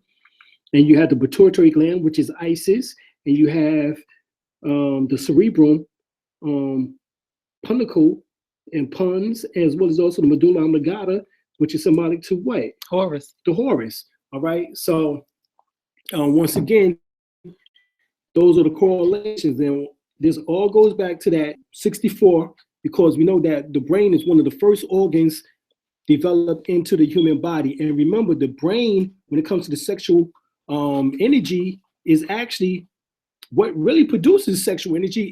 It comes from the brain itself, because it comes from those various hormones that my wife spoke about within the woman, estrogen, and within the male, testosterone. All right. That's how a man can have a child who acts just like him, even though he's not there. I've seen it. All right. So we're going to continue on, and we're going to get it through as much of this as possible before we can get to, and I had to show you the science of the human anatomy first and break this down, because this is what you're dealing with when it comes to the sexual aspect. All right. We just can't go into the sex and then all of a sudden you think it is one thing. No, you have to use your physical body and its spiritual components in order to operate properly within the sexual realm. So here we have, I don't know, can they see this? Oh, sorry. Okay. All right, so right here we have Morpheus. In the movie Matrix, Morpheus showed Neo a Duracell battery, and he told Neo that this y'all is remember that. that. Mm-hmm. He said, true, we are battery. And this is what I say, true, we are battery, but a battery needs to be alkaline. When the battery is alive and putting out electrical charges, it is what? Alkaline. But when it is dead, it's acidic. So as our body is about 25% acid or acidic and 75% alkaline, all right? It is recommended that we consume roughly 25% acidic food and 75% alkaline food, as our body is 25% physical mass and what? 75% water. All right. So you normally have to, what just happened? You just moved it? Mm-hmm.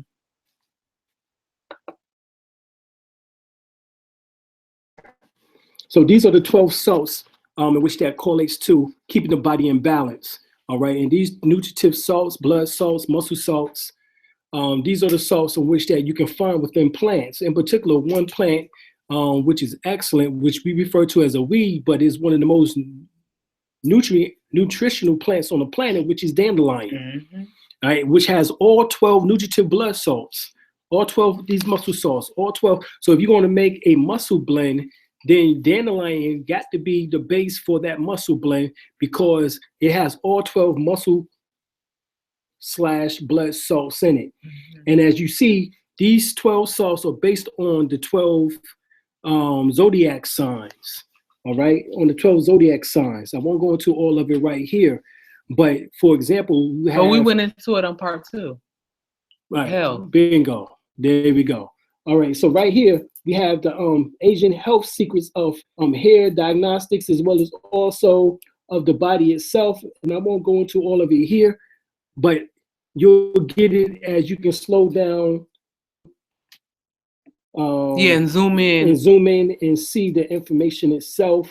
But I want to leave this here because this even goes for symptoms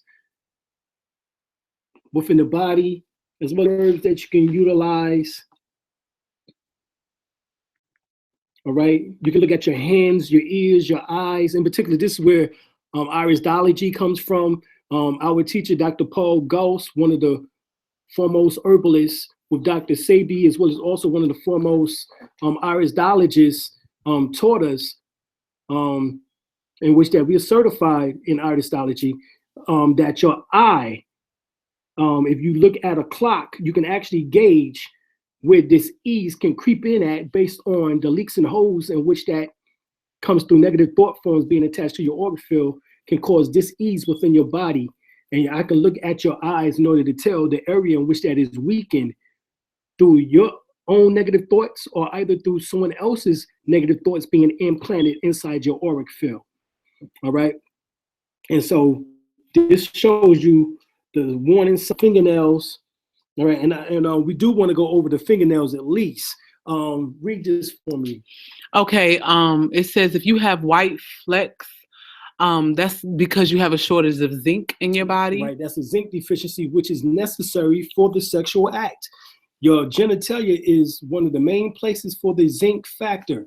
All right. As well as also your brain. So these are the two areas, the main areas in which that takes zinc is your brain as well as also your genitalia. So you want to make sure. So if you have a zinc deficiency, look for white spots on your fingernails, and that would tell you that means you have to increase your zinc supply. Right. So everybody take a moment and check and see on your feet and your fingers. Right. It says sugar can be in the form of soft drinks, sweets, alcohols, even fruit. Position of these flakes indicate the time of when they happened. Mm-hmm. The longitudinal ridges are indicative of imbalance in your nutritional side of diet. These effects varies with individuals, but usually it shows a shortage of digestible protein and fat and or excess of salt and carbohydrates, also prone to arthritis. So you can take Irish sea moss. Now you do have to be careful from the source in which you're getting it from, because Irish sea moss can take in radioactive vibrations, Right. and affect your body adversely. It'll make your body look old. So you do have to be careful where you got it from. But Irish sea moss is really good for these longitudinal ridges. If you have half moons, with the exception of children and those with rapid metabolism, large half moons on your nails, except your thumb, indicate a yin, which is a feminine constitution. The larger the half moons, the more toxics that you may have built up in your body. It also means overactive thyroid. So if you're not allergic to kelp, that helps to regulate the thyroid. Also, Reiki, and different Tai Chi and Qigong exercises as well. Right. In other words, if you have these half moons, which is very high on 4 of your fingers, all right, if you have them on any of the 4 of your fingers, except for your thumb, you can have it on your thumb, but if you have it on 4 of your fingers, that means there could be high toxicity. Mm-hmm. All right, so we want to continue on and get through this as quickly as possible so we can get to the bulk of the information for the night discussion. Okay, so if you have lateral ridges, this is an indication of shock to the body's metabolism, normally brought about by a pronounced dietary change, perhaps from slimming or moving to another location, or positions indicates that it'll indicate the time frame. Splits and peeling nails are signs of strong feminine yin constitution caused by the excess consumption of feminine foods, such as fruit, sugar, and chemicals and stuff like that. The positions of the problem regulates to the location of the bodily trouble. Splits can also mean worms or parasites in the body. Or heavy bacteria. Okay. Parasites, worm away, you can use that. More cleanse. Cloves. Right. Black walnut, garlic. Mm-hmm. Or chaparral. Alafia. Golden seal. Any bitters. Right. That will help to get those worms about your body. let me see, concaves or spoon nails, which are hollow when viewed by the side, indicative of an iron deficiency or long-standing internal parasite infestation. If it's that severe, you can also use a frequency machine with the parasites. You can also use Pardiaco. Its probable origin is poor hygiene, eating undercooked meat, and also maybe not be washing your vegetables and your fruits. So you can wash your vegetables and your fruits and diluted 35% hydrogen food peroxide. Thick cuticles is raised and sometimes red. It is an indication of excess consumption of usually animal proteins. Blood O type people, you're not even supposed to be eating meat, let alone looking at it. A blood type. Blood. Did I say A? You said O. Oh, excuse me, A. Excuse me, thank you. And often occurs in conjunction with overproduction of skill cells in other parts, dandruff or flakes or facial skin issues. Convex or rounded nails, when viewed from the side and in, are signs of a masculine or yang and healthy constitution. As short, broad, no half moons, longitude, grain nails. Grain refers to the visible lines, not ridges. Not raised ridges, but tipped down could mean that you have lung, heart, or liver issues. Growth times of complete nail depends on metabolism, youth and active or quicker. It is usually between 6 to 9 months. Therefore, a fault halfway occurred about 4 months ago. High dietary proteins or fat intake, or as a result of a yang or masculine diet, more favorable. If you have thin nails, it's usually vegetarianism and or a feminine diet.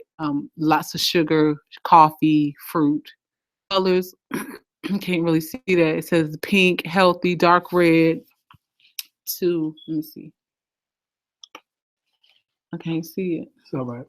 Okay, but you can get that book called Asian Health Secrets. It's really, really good. And that's where this is coming from. Exactly. So we want to be able to give you as much information as possible that you can look at. Once again, you can look at your nails. You know, that is one of the first places of indication of which that is going on with the physical body is right at your nails.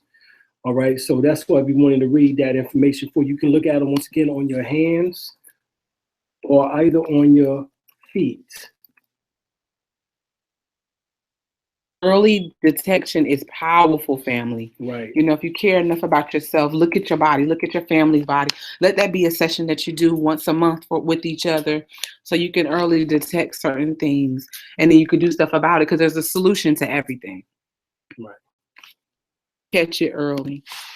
All right. So this is what we was talking about with the 12 salts, how they correlate to the zodiac sign and correlates to the portions of the body. All right, that's really what astrology actually comes to, the physical anatomy. So people get caught up on the dates and if astrology works or doesn't work. When you apply it back to the physical body, you know what the true purpose of it actually is. Mm-hmm. All right, so here we have alkaline, the most alkaline, and then of course the acidic. We're not going to read everything because we talked about some of this last week in part of the health. But as we see here, stevia is high or most alkaline. Lemons, watermelons, limes, grapefruits, mangoes, papayas. Make sure they're not papayas from Hawaii because they're GMO'd. Asparagus, onions, vegetable juice, parsley, raw spinach, broccoli, which I end up eating quite a bit of today.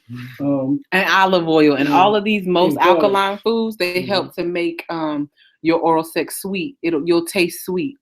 Right. Right, unless it's garlic. And of course, yeah, that's why you don't need to eat that one, right, during the sexual act. That is the only time you eat garlic is when you have an infestation of worms or parasites or bacteria in the body. Other than that, do not eat garlic. It's not necessary. Eat onions in its place or leeks, etc. All right. I love garlic. We don't cook with garlic no more. Yeah. Okay, because garlic would make it good. I'm talking about major things. You know what I'm saying? Because we've been told that it's a hybrid and that you shouldn't use it. That's what Dr. Sadie says. But we know that it can be used, but it's just during better times. All right, we got Brother Jason who's going to say something. There. say something on that.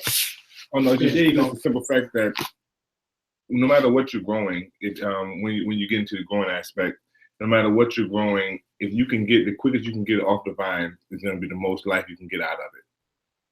So if we can just shorten the time period between the time we harvest our food and the time we consume our food, we get the most out of it.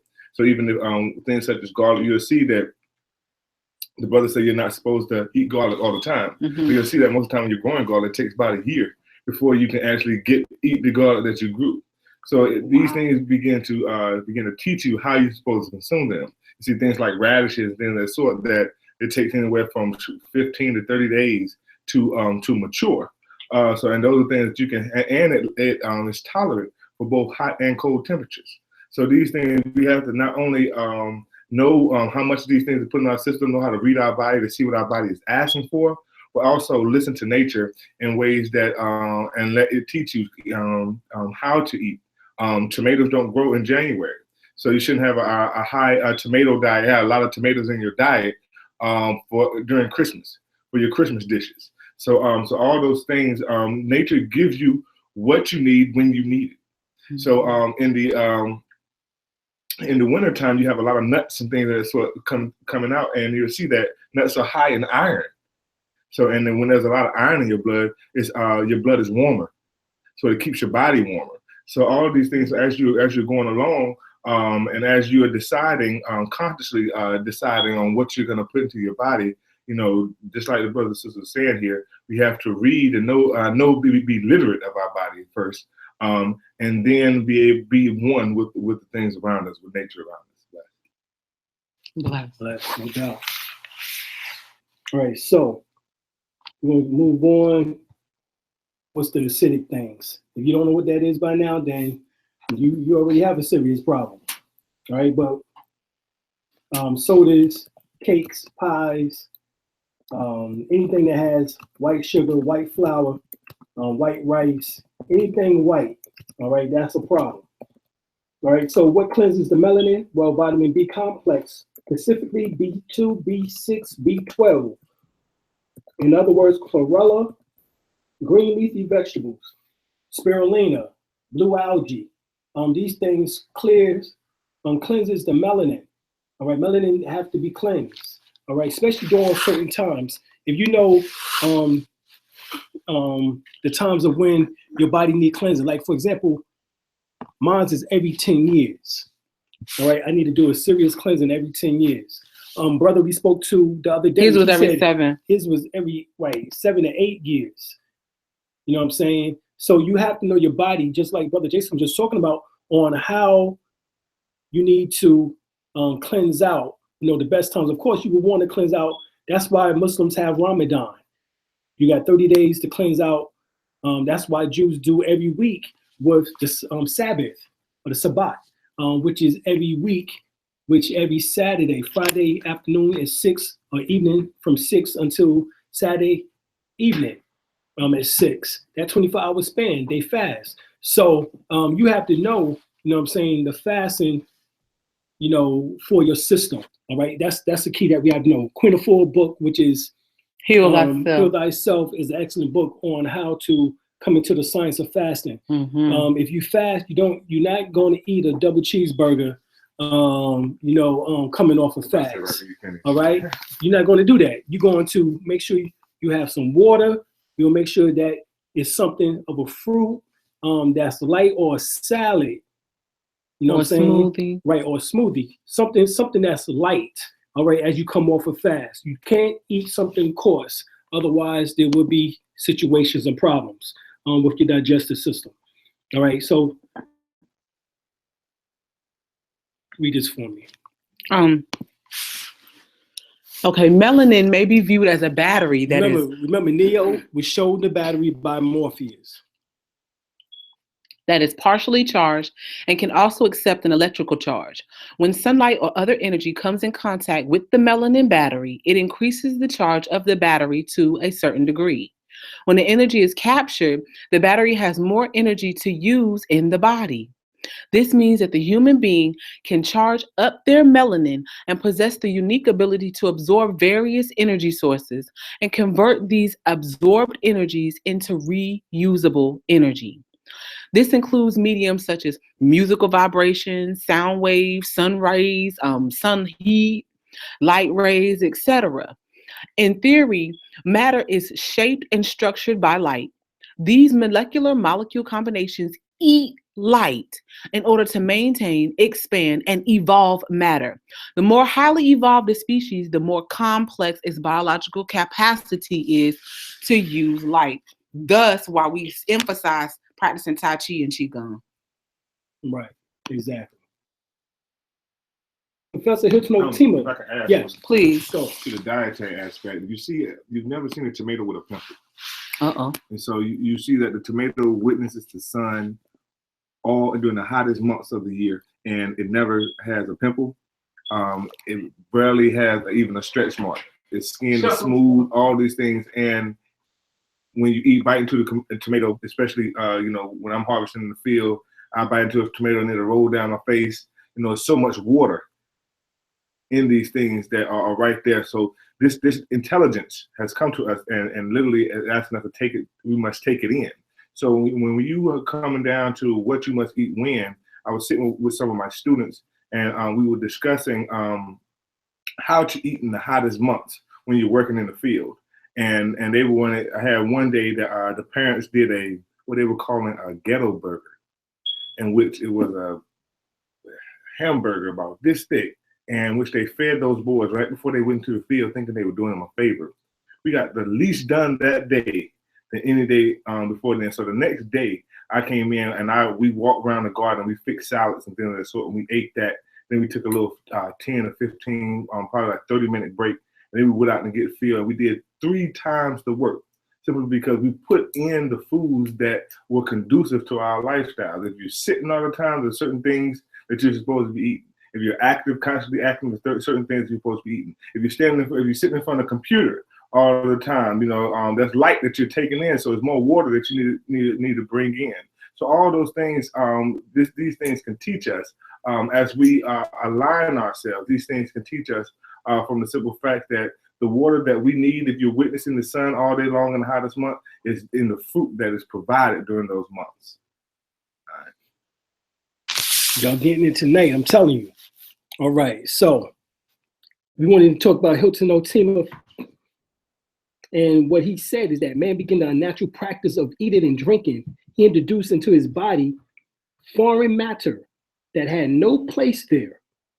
Originally, it had no place there. He's talking about an original creation now. All right, this forced the body into an adaptive or defensive state, causing it to battle against the foreign matter and to develop an internal adjustment to meet the conditions, the destructive conditions. That was the beginning of the physical, physical degeneration, which reduced the lifespan from 1,000 years to what it is today, which is about 70, or in some cases less. All right.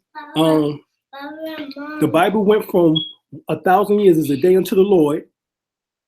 Then, Methuselah lived to be almost 969 years old based on the Bible.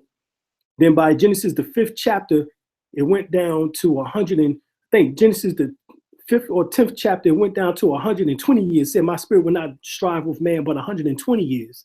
And then by Psalms, it went to David to just 70 years. So this is showing you actually what is taking place here. All right, so we want to talk about that. Now, of course, we have the 7 chakras as we've been talking about, and this is very important. The energy centers are melanin centers. Our sun has a surface temperature of 6,000 degrees, yet its corona, spirit, or aura extends 2 million degrees. And it says Kundalini root to crown, all right, which is also symbolic to the same thing as the corona sphere, as well as also to the surface of the sun.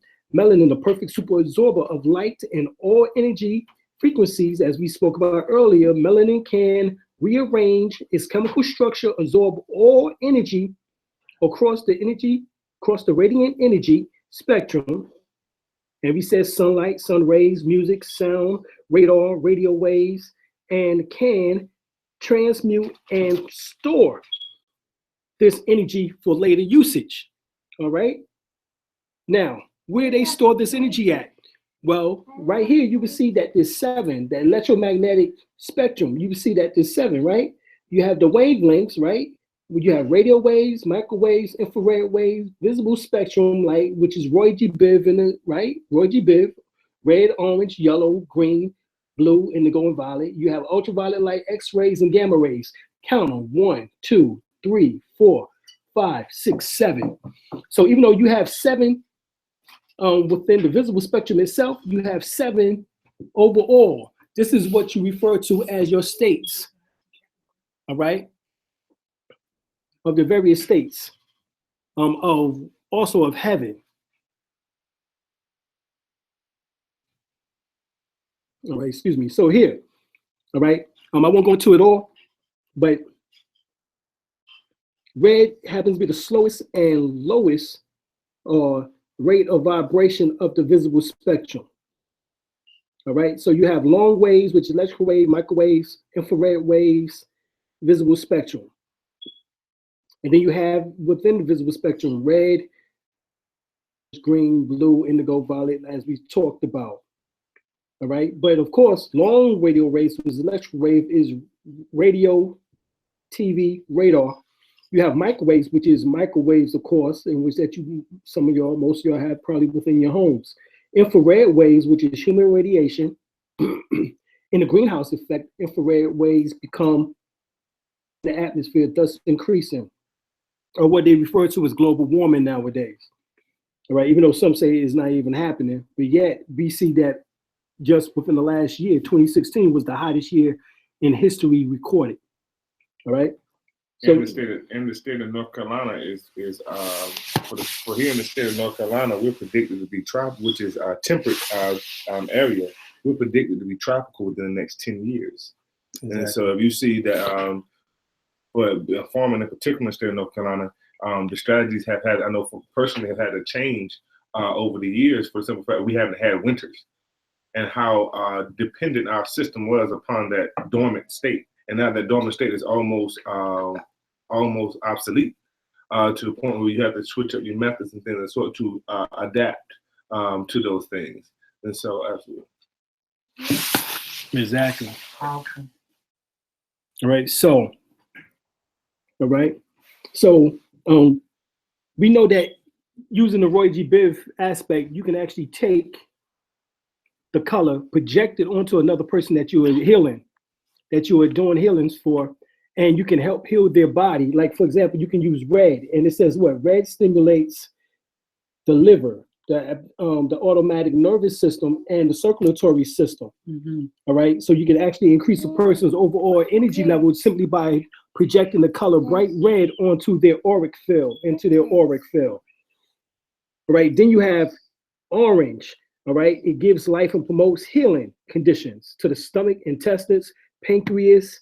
So if a person have diabetes, you would actually visualize orange around y'all while y'all intimate, or while you doing Reiki, right, or while you doing pranic healing, or etc. Mm-hmm. Or even when you practicing Tai Chi or Qigong, you would visualize that orange energy as you're doing your movements. Right, you can also do the sound as we went over the last time, right? Which was the sound, the ha sound. Oh, the ha sound. All right, which helps with the solar plexus. All right, as well as also that's where the pancreas is, but it also deals with the navel chakra, which is the O sound. Oh. So those two sounds help with the navel and with the solar plexus, which is the area in which that your pancreas stems from and affects, all right, within the body. And remember, they tell you that diabetes or pancreatic problems is because of a problem with insulin.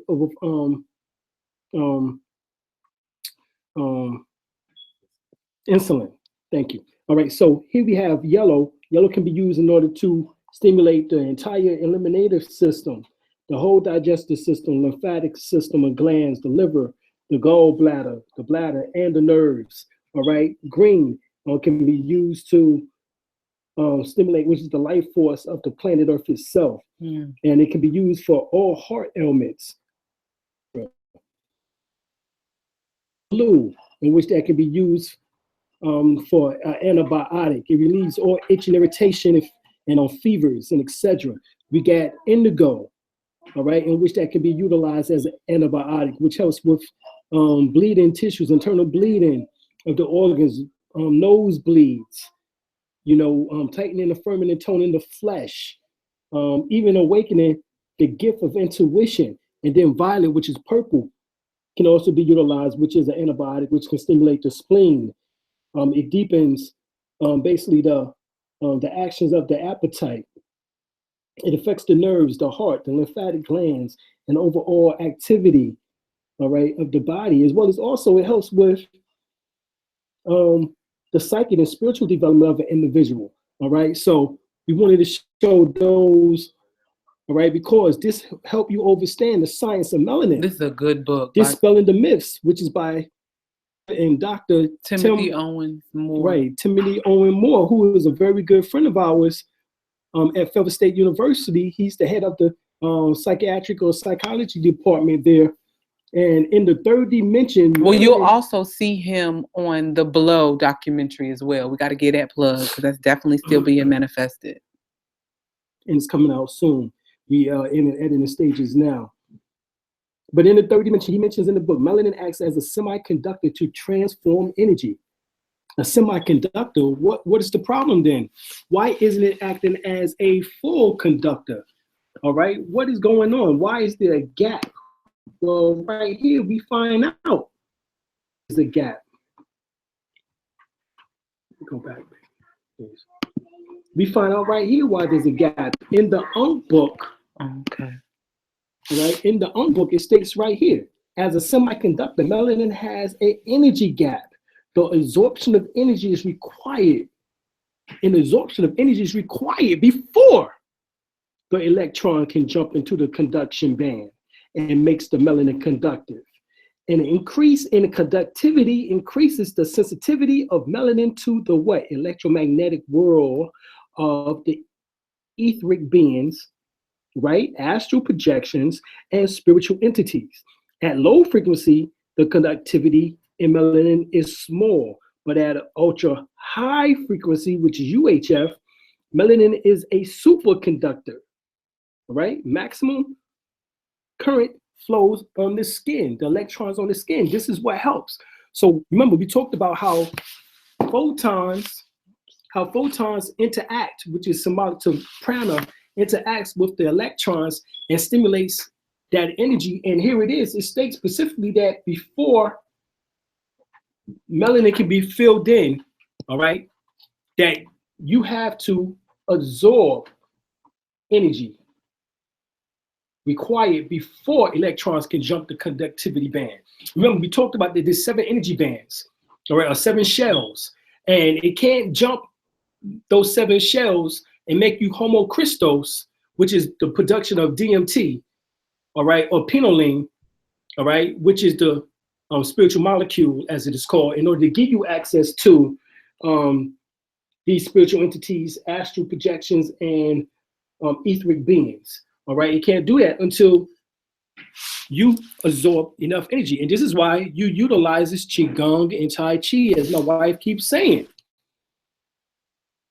And Tantra. Right, and Tantra Kriya Yoga, which this is what we're talking about. So here, all right, we need photons from the sun. Photons. If you're concerned about overexposure to UV rays, then you can choose to lay out for only 15 minutes on each side of your body, from 9 in the morning to 10 in the morning, or from 4 p.m. to 5 p.m. This is when the sun is at its least intense. Most people don't burn in 30 minutes. You will feel empowered and energized by these practices. If you're melanated and you're burning in the sun, then your diet is incorrect for your blood type. Exactly. You're too toxic. Exactly. So right here. Okay, this is a carbon molecule. This is where they get the 666. Right. But what is melanin essentially? It is essentially carbon. Carbon's atoms linked to form your melanin, which is the spiritual counterpart to your physical soul. Let's dispel all false notions and belief systems surrounding the 666. The number of the beast, the devil, so on. The truth is that 666 represents the material reality. The physical universe is made up of carbon atoms, which has 6 protons, 6 neutrons, and 6 electrons. In Arabic, Satan, which is Shaitan, means a thing of clay. Right. In Genesis, it states that Adam was made of clay on the 6th day. Exactly. So that correlates very well to what we've been talking about. And remember, we talked about the 10% and the 90%. And the 90%. And I'm going to show you how all of this correlates. Please read this. Now, the difference between humans and fireflies is that 90% of the bioluminescence of heat escapes from the top of the head of the human, and in the firefly, it doesn't escape, it's contained. Of this heat, which is transferred into light in the body, and only 10% of the heat escapes its body. Luciferase is a genetic term for a class of oxidative enzymes that produce bioluminescence and is distinct from a photoprotein. Photoproteins are types of enzymes made of protein from bioluminescence organisms. They add to the function of the Luciferians, whose usual light-producing reactions is a catalyst by the enzyme luciferase. The name is derived from Lucifer, which is the root of which means the light bearer, or also symbolic to your base chakra, your red chakra. That's why the devil is red. One example is the firefly, in fact. The firefly Luciferians is luciferons, or light-emitting compounds, found in many firefly species. It's also found in your light centers, your energy centers called chakras. It is the substrate of luciferase, which is responsible for the characteristics or the yellow light emissions from the many firefly species. Luciferase is in the same substance that allows other luminescence, or the deep sea fish and microbes, to light up over 2,000 species. So as you see here's also here, an example. This is a yogi master to my right, all right, in which that has this halo or helios around his head, because this is the sun within, or the son of the sun, as you say, or hence the Son of God. And this is how you become the Son of God, is by allowing this little light of mine, as it is taught to you in Christianity. I'm going to let it shine. This is how you let it shine. By raising Kundalini to the pineal gland, now you have this little light of mine. I'm going to let it shine, which is this halo or aura, in which that is shown over top of the head like the sun. So now you come in the image of the sun as the Son of God, and you come in the image as the sun itself. The S-O-N is the S-U-N. All right. And if you notice, look at the sperm. This is how you actually already came into this world. Within the sperm has light around the head, as well as also light inside of the head. So you actually came here as the Christ, because the one who won the race against the other 400 million sperms, or Malachi York used to say 777,777,777 germ cells called sperm, in which that produce life, all right? Or one of those 777 million came in and produced life. That was you who came in as the Christ. You beat out all 777,776 cells, and you came in and won that race. So you was already baptized as the Christ to begin with in the third ventricle, because in the Quran it tells you that the sperm travels up from the scrotum sac to the crown chakra of the head in order to get baptized in the third ventricle by the soul, which is the spirit, I should say, which is the pineal gland itself, and receive the spiritual spark of life, or the soul aspect, and travel back down to be good forth. Here's the firefly. Well, also with the semen, you can also turn off the lights after ejaculation and see, when you have a lot of light in your body, and see the semen glowing in the dark. Indeed, and that's true. All right. So here is the firefly. All right. That's the firefly here. So the firefly or lightning bug was able to contain 90% of the heat in us producing bioluminescence. All right, or luminescence. The yogi master was able to do the same thing and produce that 90% of that heat being released from the head, as we showed you on the last picture. So instead of it being released from the head, keep it inside the body, to produce this glow, this bioluminescence energy. This is what you want. All right. So when the energy is captured, the battery has more energy to use in the body. Melanin can absorb a great amount of energy, and yet it produces a tremendous amount of heat, and not produce a great amount of heat when it's absorbed, or when it's absorbed as energy. This is the same science as the burning bush, for which that is spoken of in the Old Testament.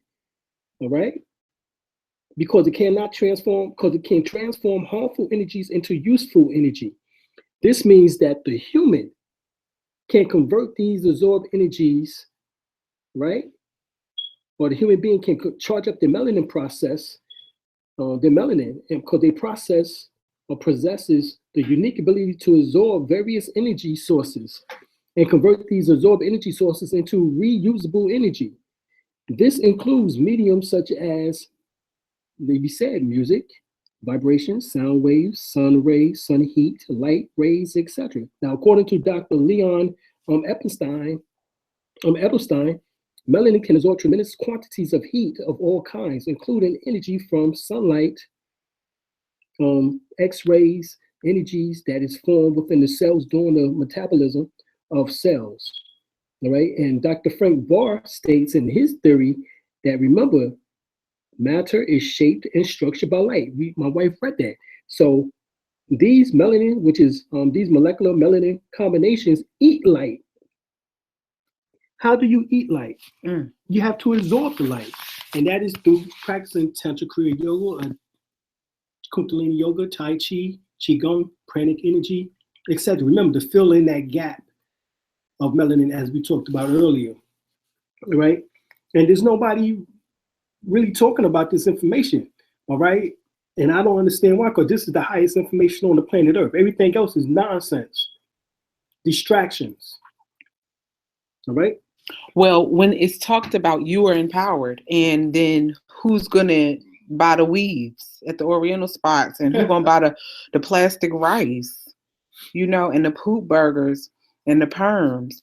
So this is why it's not being taught to you. However, we gotta teach you because we need you. We need you in your most powerful state. Shit, we all connected. Indeed. Read that last sentence for me, please. The last paragraph or last sentence? Okay, now according to the Science of Blackness by Heppu Yamin, he states that melanin is black. And it is black to allow its chemical structure to obtain and retain and to store and to generate light and to sound energy once it contracts with the molecule. This light and sound energy permits the African or the melanated being to have a higher level of perception and gives them the ability to communicate with the dead, the spiritual world, and the outer space cosmos. So if you could do all of that, you can come in and read people's thoughts, pick up energy from room, you already doing it. Right. 1 Corinthians, the 12th chapter, speaks about the ability to heal, miracles, speaking in tongues, interpreting in tongues. All these things you have to give in order to do, discerning spirits, So this is where we have to get to. So melanin refines the nervous system in such a way that messages from the brain reach other areas of the body most rapidly, especially in original people. All right. I'm going to keep going past all of this. No, we're dealing with sex, right? Because a lot of people have seen that picture. Okay. He's sucking his own penis. All right. Yeah. All right. Let's go ahead. Turn it on. Okay, since we're talking about Tantra, Right. we've all seen the serpent picture.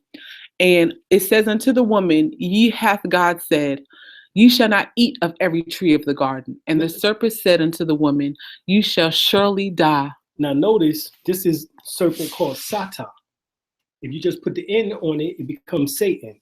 And notice that it has what? You can turn legs. The picture.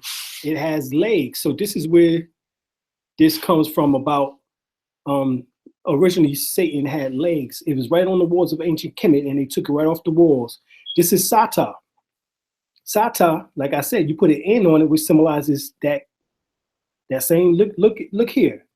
What is this? N. This is but it's also an sideways, N. Bingo, is an N. So this is where the N comes in at. Sata, S-A-T-A, and then the N, which is the shape in which that it makes, becomes the N, which becomes the word Satan. Now look what it says about Sata compared to the ancient Egyptian text or Kemetic or Sumerian text as compared to what the Bible says.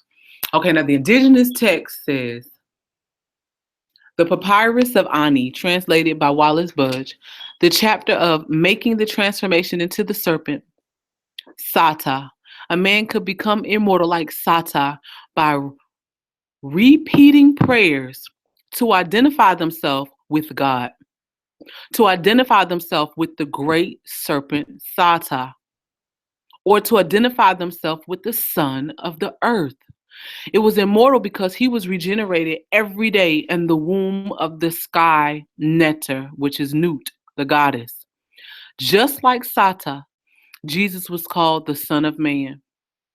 If you read in the New Testament, John chapter 30, verse 14, and as Moses lifted up the serpent in the wilderness, even so must the Son of Man be lifted up. We showed you how, by raising the Kundalini.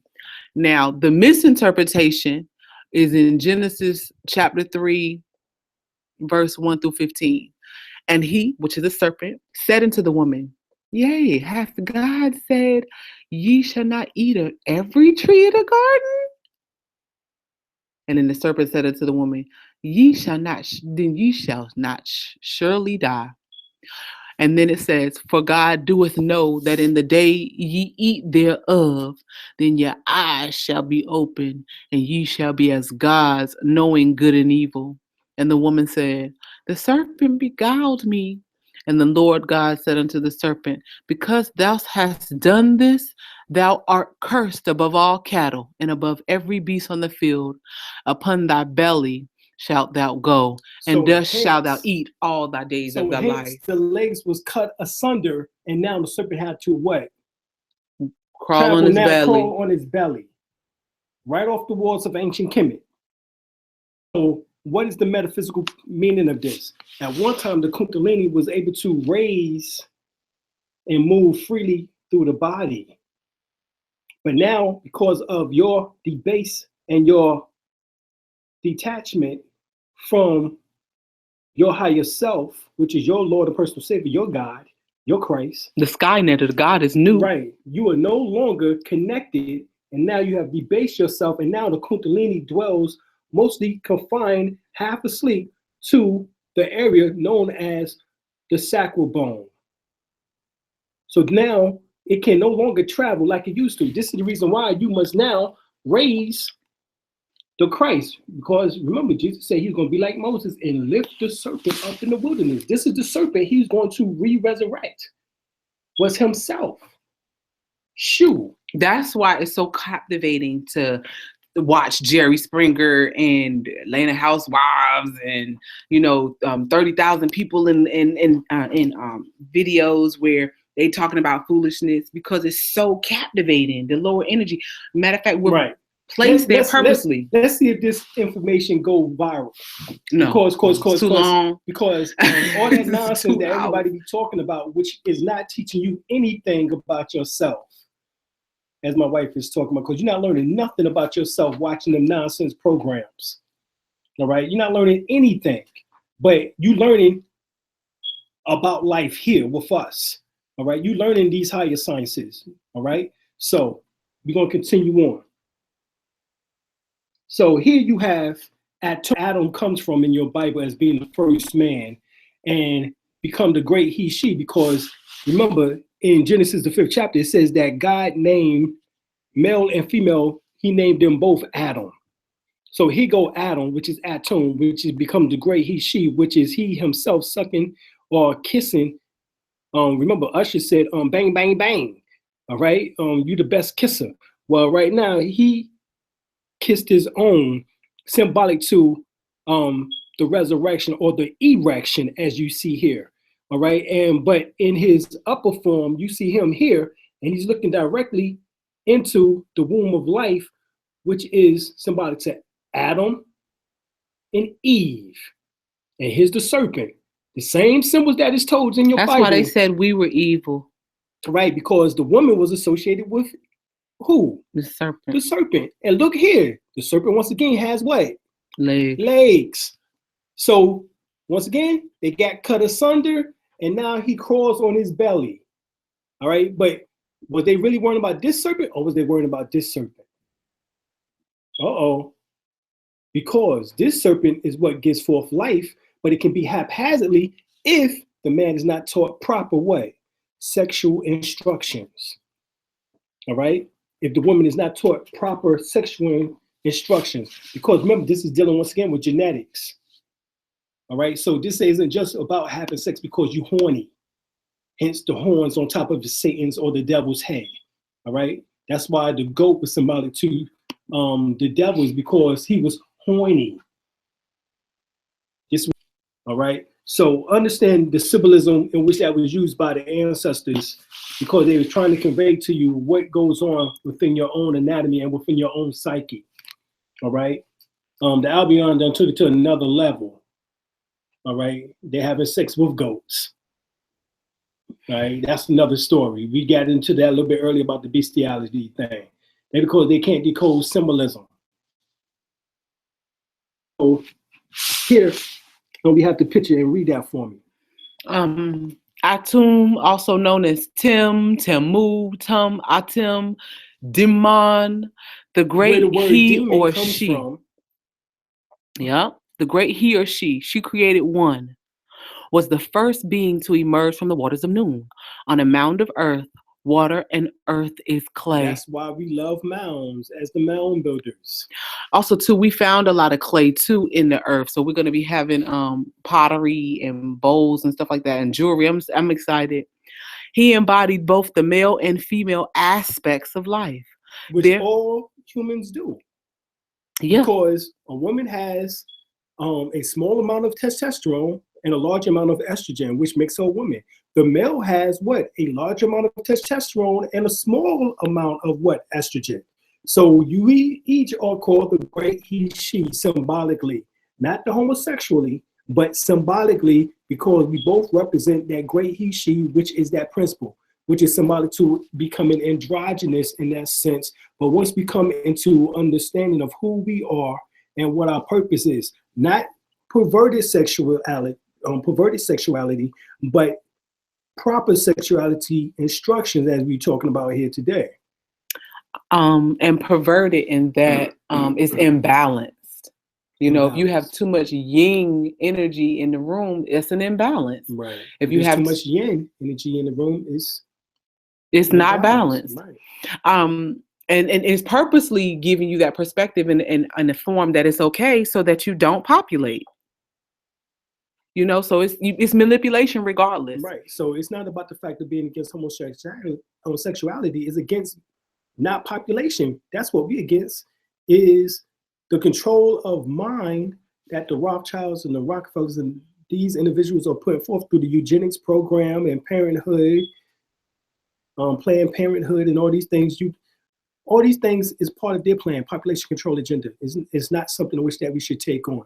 What was that book that talked about it was going to be morals being depleted? The book is called New World Order by Ralph Emerson. Also, New World Order. Another one of his books was called Hidden Hands of the New World Order by Ralph Emerson. And then, of course, Behold a Pale Horse by William Cooper. And all of that talks about what's going on now in 2017. Start here. I'm going to read everything. Okay.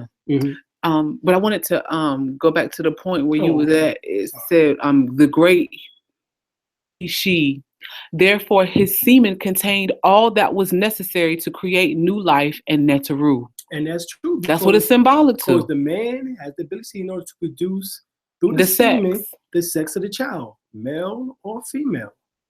So we wanted to make sure that that was understood. Jesus came in the likeness of Jonah, and Jesus, a fisherman who walked on water. And Jonah is also called the whale man. Now, physically, this is the sun called the sperms, which looks like tadpoles that travel in the cerebral fluid or the river of Jordan, and the spinal fluid, which is the Nile River, and the prostate fluid, which is the Sea of Galilee. Or astrologically, this is the sun, S-O-N and S-U-N, in the zodiac constellations, Cetus. The whale, for Cetus, is directly behind Pisces. The fish, and directly in front of Pisces, is Aquarius, the man. Thus, the actual origin of Jonah and Jesus. The Greek word for fish is ichthys, and it is the letters of the Greeks of the phrase. In the Holy Bible, New Testament, John 21:13, Jesus the Messiah is called the dag, or the fish, or the dagon. Now, dag plus on is the fish son.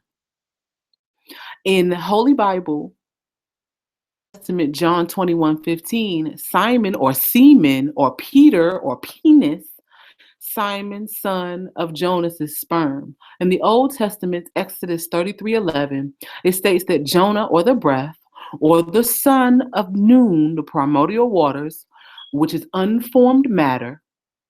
Noon, the father of Jonah. For Noon is the father of Shu, which is another form of Yahshua, which, remember, we talked about that, is the sacred breath. Jesus is Noon, is pronounced and phonetically sounds like the word none. Or noon is spelled exactly like none, as in a woman's who's a member of a religious order in the Catholic Church who are celibate. They don't get none, and she wears black robes daily so that she can tap into this energy, because she can't tap into it, taps into it spiritually. And if you think that we're joking, why is the symbol for Christians on the back of their cars A fish symbol, which is symbolic to Pisces, as we just talked about, and also Jesus Christ being the fisherman of men, as it is mentioned in the book of John. And here it is. And it's ichthys, as my wife just said, which is written inside in Greek letters in the fish symbol, which is symbolic to what? The vesica Pisces, where Jesus is inside of, which is actually symbolic to what? The vagina, which we all was inside of. Which we all came from, and symbolic to, as well as also the G inside of Freemasonry, which is the compass and square. Which is talking about mathematics. Right. You bring the female science together and the masculine science together, and you produce God or goddess. Bingo. All right. That's where the poles meet. It's the gateway to this physical plane. Here go the science of the serpent. Why is the mouth of the serpent, when it strikes or when it opens its mouth, look just like the vaginal canal? Why is that? Because this is why the serpent became compatible with the woman. And why they blamed the woman was because the snake mouth or area looks exactly like the woman's vagina. And his body looks just like the penis, the phallus. All right. And I'm not going to get into all of that. Get this book. We've been for 3 hours. I'm getting ready to get off. But get this book. Read the book for me. Manly P. Hall, Man, the Grand Symbol of Mysteries. Also, too, real quick. Yes, he was a Caucasian. But as long as we all speaking English and we all utilizing the internet and all of this other stuff, we can't be dealing in extremes. But to stay back on the point, that's by Manly P. Hall. Right. And it don't matter. This is right here, Washington, D.C. Right. And how we know that this is real, because they did a whole city based on it. And who built this city? Benjamin Banneker, Ben Bay, Emmanuel Ali. Your ancestor. And your ancestor, right? And right here between Maryland and Virginia, and the word Virginia is actually virgin, Mary, right between her legs is a 40-mile radius of Washington, D.C. And right in the center of Washington, D.C. is the Washington Dick, or DC, which is the word Dick, which is way. The monument, which sits 555 feet tall in the center, right? George Washington Way. What it's called? The George Washington Memorial, isn't it? And that building can't be no bigger than that phallus. And no they put a condom on it a couple of years ago. Exactly. Oh, there it is. There it is. Here go the dag that we were just talking about, and the Pope wearing the hats of the daggone priest. All right. And here go Adam and Eve being created on a potter's wheel. All right. By Canaan. Here go Heket putting up the Ankh, which symbolizes the breath of life, to the nostrils of Adam and Eve. Because remember, man was made from clay on the potter's wheel. Well, here it is. Here go the God is Canaan, who is the form of Atom, or in this case. All right. And we're going to get into the last bit. Get this book right here by John P. Scott. All right, The Four Gospels Esoterically Interpreted. Excellent book. DMT is another one that we talked about. The Spiritual by Dr. Rick Stratum.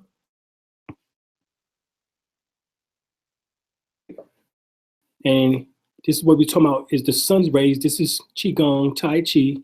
And here go Akhenaten and his wife, Unc Unten and his wife, Nefertiti and their children outside in the sun, absorbing the rays of the sun, showing you the science of Qigong. And for those who do not practice, this is what you can develop is problems. And just read some of this for me. We are light starved due to working inside and living indoors under unhealthy artificial lights. So issues like vitamin D deficiency, feeling sad or depressed because of being light starved, feeling confused, neurohormonal transmitters disruption, depression, fatigue, irritability, lowered immune functioning, and thoughts of suicide all are symptoms from being light starved. Right. And all the electronics that we have oscillate between 50 to 60 hertz, but the cellular structure of your 76 trails must oscillate between 70 to 100 hertz. Otherwise, that means that there's electronics which is weighing your cellular structure down and causing dis-ease. All right. So here we have our own Taurus, which is our auric field, and we have the North and South Pole, which these energies are supposed to come in at in order to help fill this up, which we refer to as the chakra system. And of course, here's the sacral bone in which that the Kundalini resides in, which is at the base of the spine, a downward triangular shaped pyramid. Around here's the 6 protons, 6 electrons, 6 neutrons. And we talk about the book 777 because you're supposed to become the Christ force. Well, how is that possible? Well, 6 protons, 1 neutron, and 6 electrons is what we're supposed to happen and become. But in this book 777, which is the writings of Alistair Crowley, he mentions that 888 is the book, is the numeral value of the word Jesus Christ, and he breaks it down how Jesus comes to 888. Well, that's magnificent because we come to find out that the names of God comes to 8 too. All the names of God comes to 8. All right, and that's why the English alphabet was utilized because there's 26 alphabets in the English alphabet, letters in the English alphabet. So here, right here, Nile Valley Contribution to Civilization. Anthony T. Broder breaks down the number 8 from the Eonids into the Akanids. Now, Shu being a personification of air, which is where we get Yahshua from, which is Yahshua is Shu in between Yahweh. New Testament deity is Yahshua, and Shu comes into the medium or the middle, hence the reason why it's a personification of air, because it's talking about the breath of life itself. So when Christians say that Jesus Christ was with God in the beginning, was a man, made man a living soul, that is the beginning process of man itself. All right. Here we have the walnut, in which that we're talking about signatures for food. The walnut looks exactly like the brain structure. All right. So when you eat walnuts, you come to find out that it has large amount of omega essential oils, in which that helps with the brain functions. Hence the reason why it looks just like the brain. All right. Same the eyes. High amount of vitamin A, which helps with the sight of eyes. Excellent source for hearing, because it's cut sideways is like the shape of the ear. Have the bronchial alveolar, which is just like grapes. Grapes is able to cleanse out the bronchial alveolus, or the branches of the bronchial tubes. Eating sweet potatoes can help with the glycemic and the insulin supply within the pancreas. Garlic can help with the digestive system, because it looks just like the stomach itself. Avocados, which takes 9 months, just like the woman to become pregnant, it takes 9 months for the avocado to grow to ripen stage, just like it does within the womb of the woman. Things look just like the kidney. So people having problems with the kidneys, well, kidney beans can help with that, because it looks just like it. This is the science of signature health. Here you have olives, which looks just like the ovaries, as well as also the testes. All right, and by eating them, it can help with that reproductive area. For the male, if he's sterile, he can help produce more sperms, because the figs seeds look just like the sperms themselves.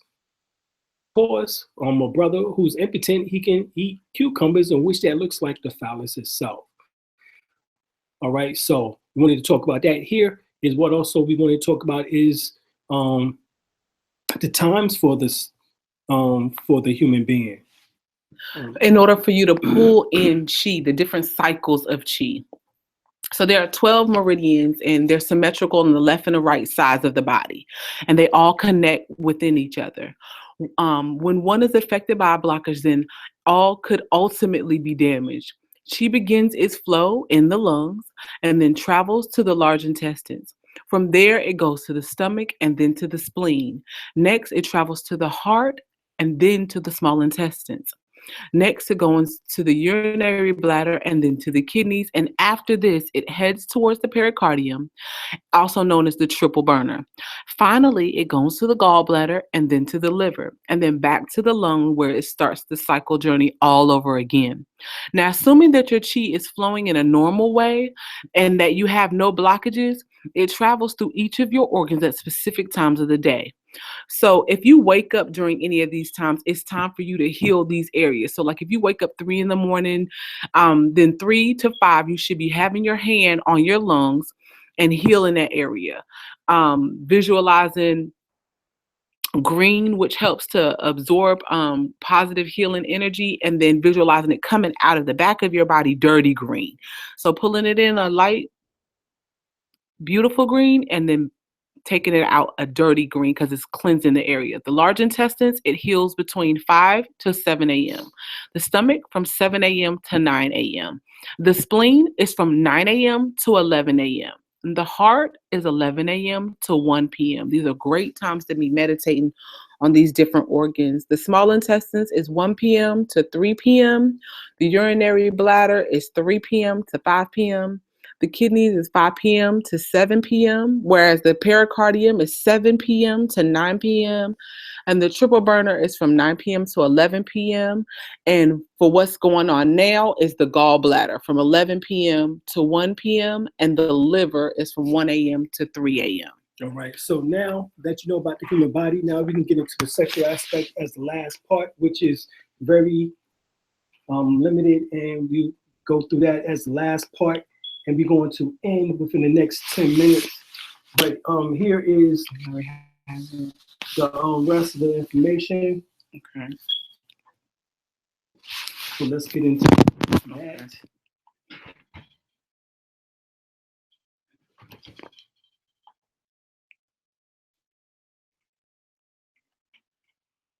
Okay, while he's looking for that, we burned a candle together. Remember, we burned the Obatala candle together. And family, this candle burned wonderfully.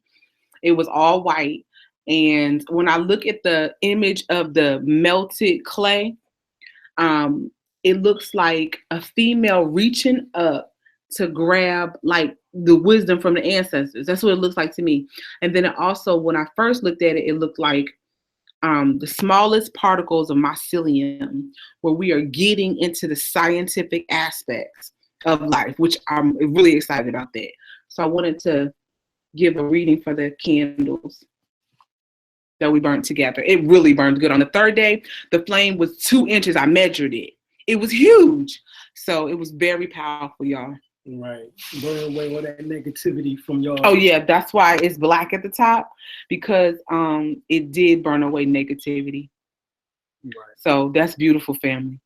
Appreciate y'all adding on to this ritual. And we're definitely going to do another one today. Today we're going to do a brown 7-day candle. So that's for family, yep, family, abundance, and home.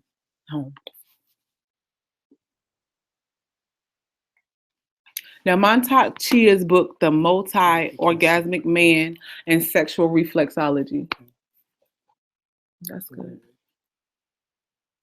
All right, these are the books that you definitely need. This is an excellent one. It really is. It goes into how the man's size of his thumb will show you how the head of his penis will formulate. And that's why when you put your hands together, if his fingers are too big, then he's going to be too big for you. And if they're too small, then he's going to be too small for you. So it helps to alleviate some of the issues that people will have sexually with each other. Here is going into the small of the ear and how it identifies kidney energy, which is weak sexual potential. Then you see an ear like this is sort of like Dopey's ear. This is thick and fleshy and it's round in the rim. It's a sign of good health and a strong sexual potency. You remember how happy-go-lucky he was too in the movie. Large ears that protrude from the head with a fat lobe indicates good sexual potential and strong kidneys. Then you can also see the nose span and how the nose will also indicate the size of the phallus. And then the nose span of the woman will indicate the narrowest or the length of the vagina. Okay, here you have it again. Long nose, then you also have a long vaginal hole. Small and broad nose. Let me read this. It says, male facial features summarized. If a male's lips are wide and thick, it is an indication of a bigger penis.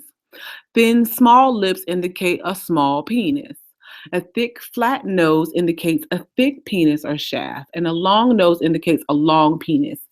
Deep eyes with thin-skinned eyelids indicates a long penis. A full, long eyebrow indicates a strong, also long penis.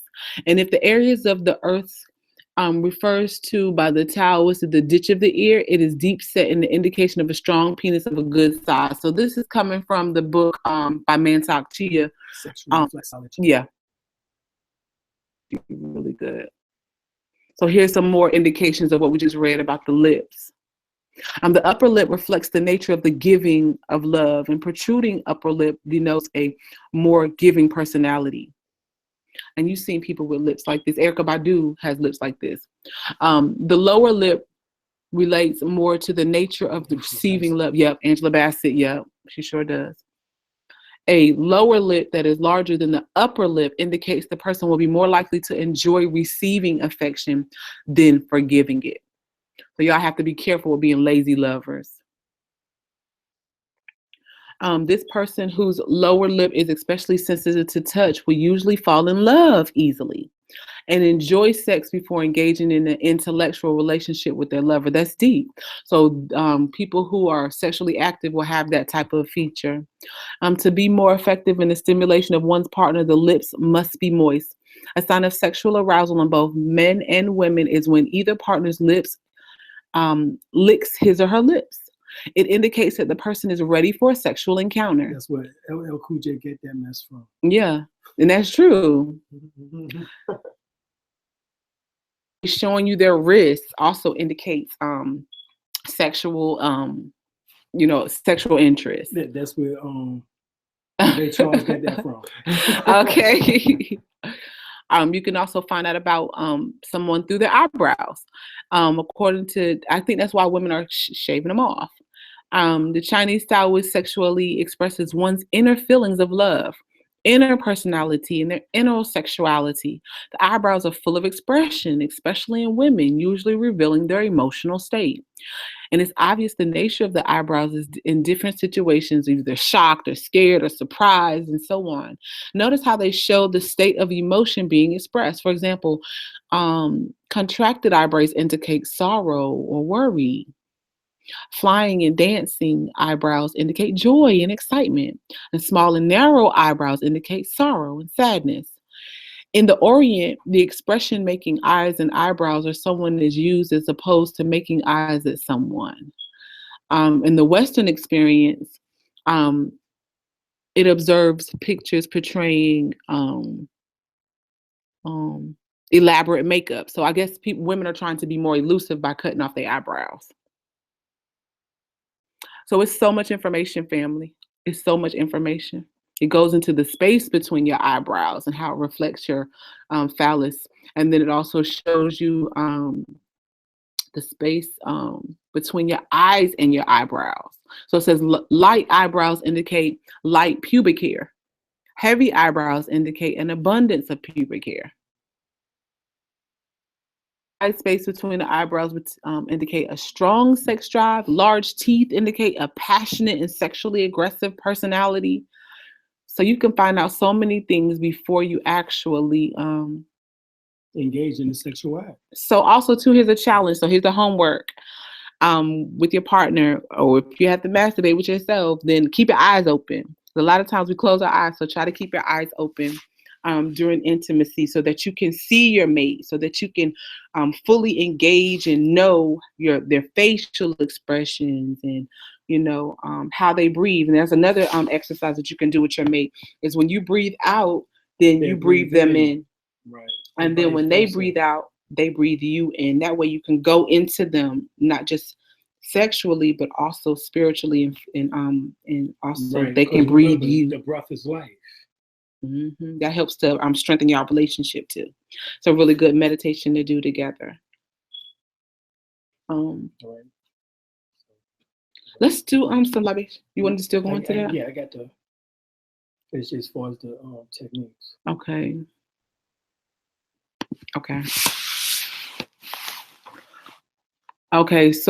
Yeah, you're right. This is a good one. The plate type of the breast indicates a lower sexual drive. The bowl type of breast indicates a higher sex drive. And the ball type of breast with a large nipple and areolas indicate a very strong and forceful personality. That's deep because what's the face was saying that that dude who was on That's So Raven. He was talking about Raven's breast had large nipples, and she has a strong and forceful personality. That's true.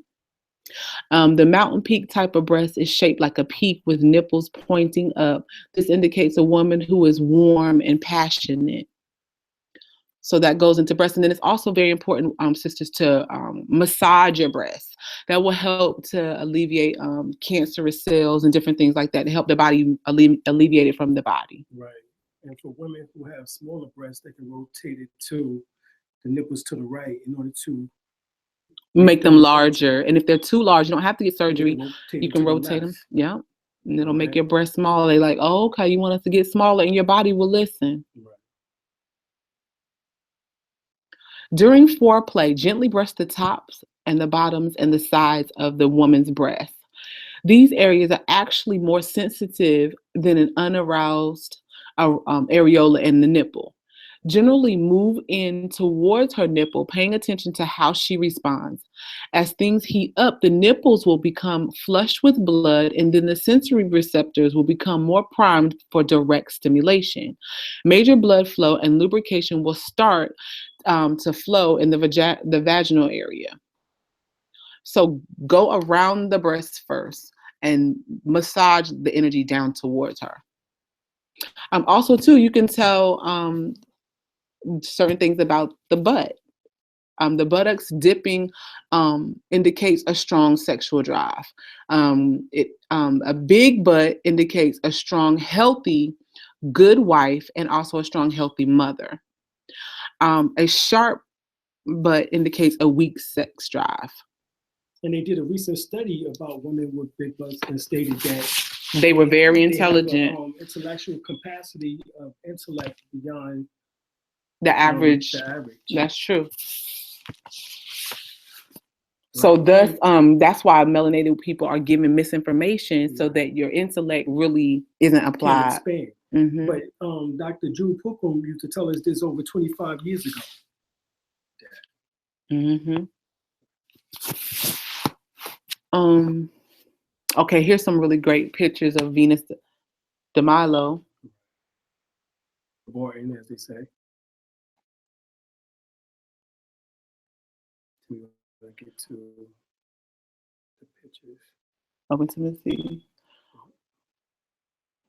Okay, this is going into the sciences of meditation and heat intimacy, the different techniques. Go back. So if you have intestinal problems, eating a healthy vagina will help to heal your digestion. Go back. Okay. Doggy style also helps to heal the kidney area. And this is standing up, being intimate. That's also symbolic of the doggy style. That's also good for the spine and the kidneys as well. The great ones who you would want to read about is Dr. Randolph. Pastel Randolph. Excellent occultist on the information. When his high is becoming the supreme grand head of all the Rosicrucian. Also, another good book is by Hilton Hotima, Secret of Rejuvenation, and also The Magic Wand. That Magic Wand is really good for teenagers. About how your phallus is a magic wand and that it shouldn't be given to everybody. I'm going to show you the science behind the sexual acts in a few minutes after we.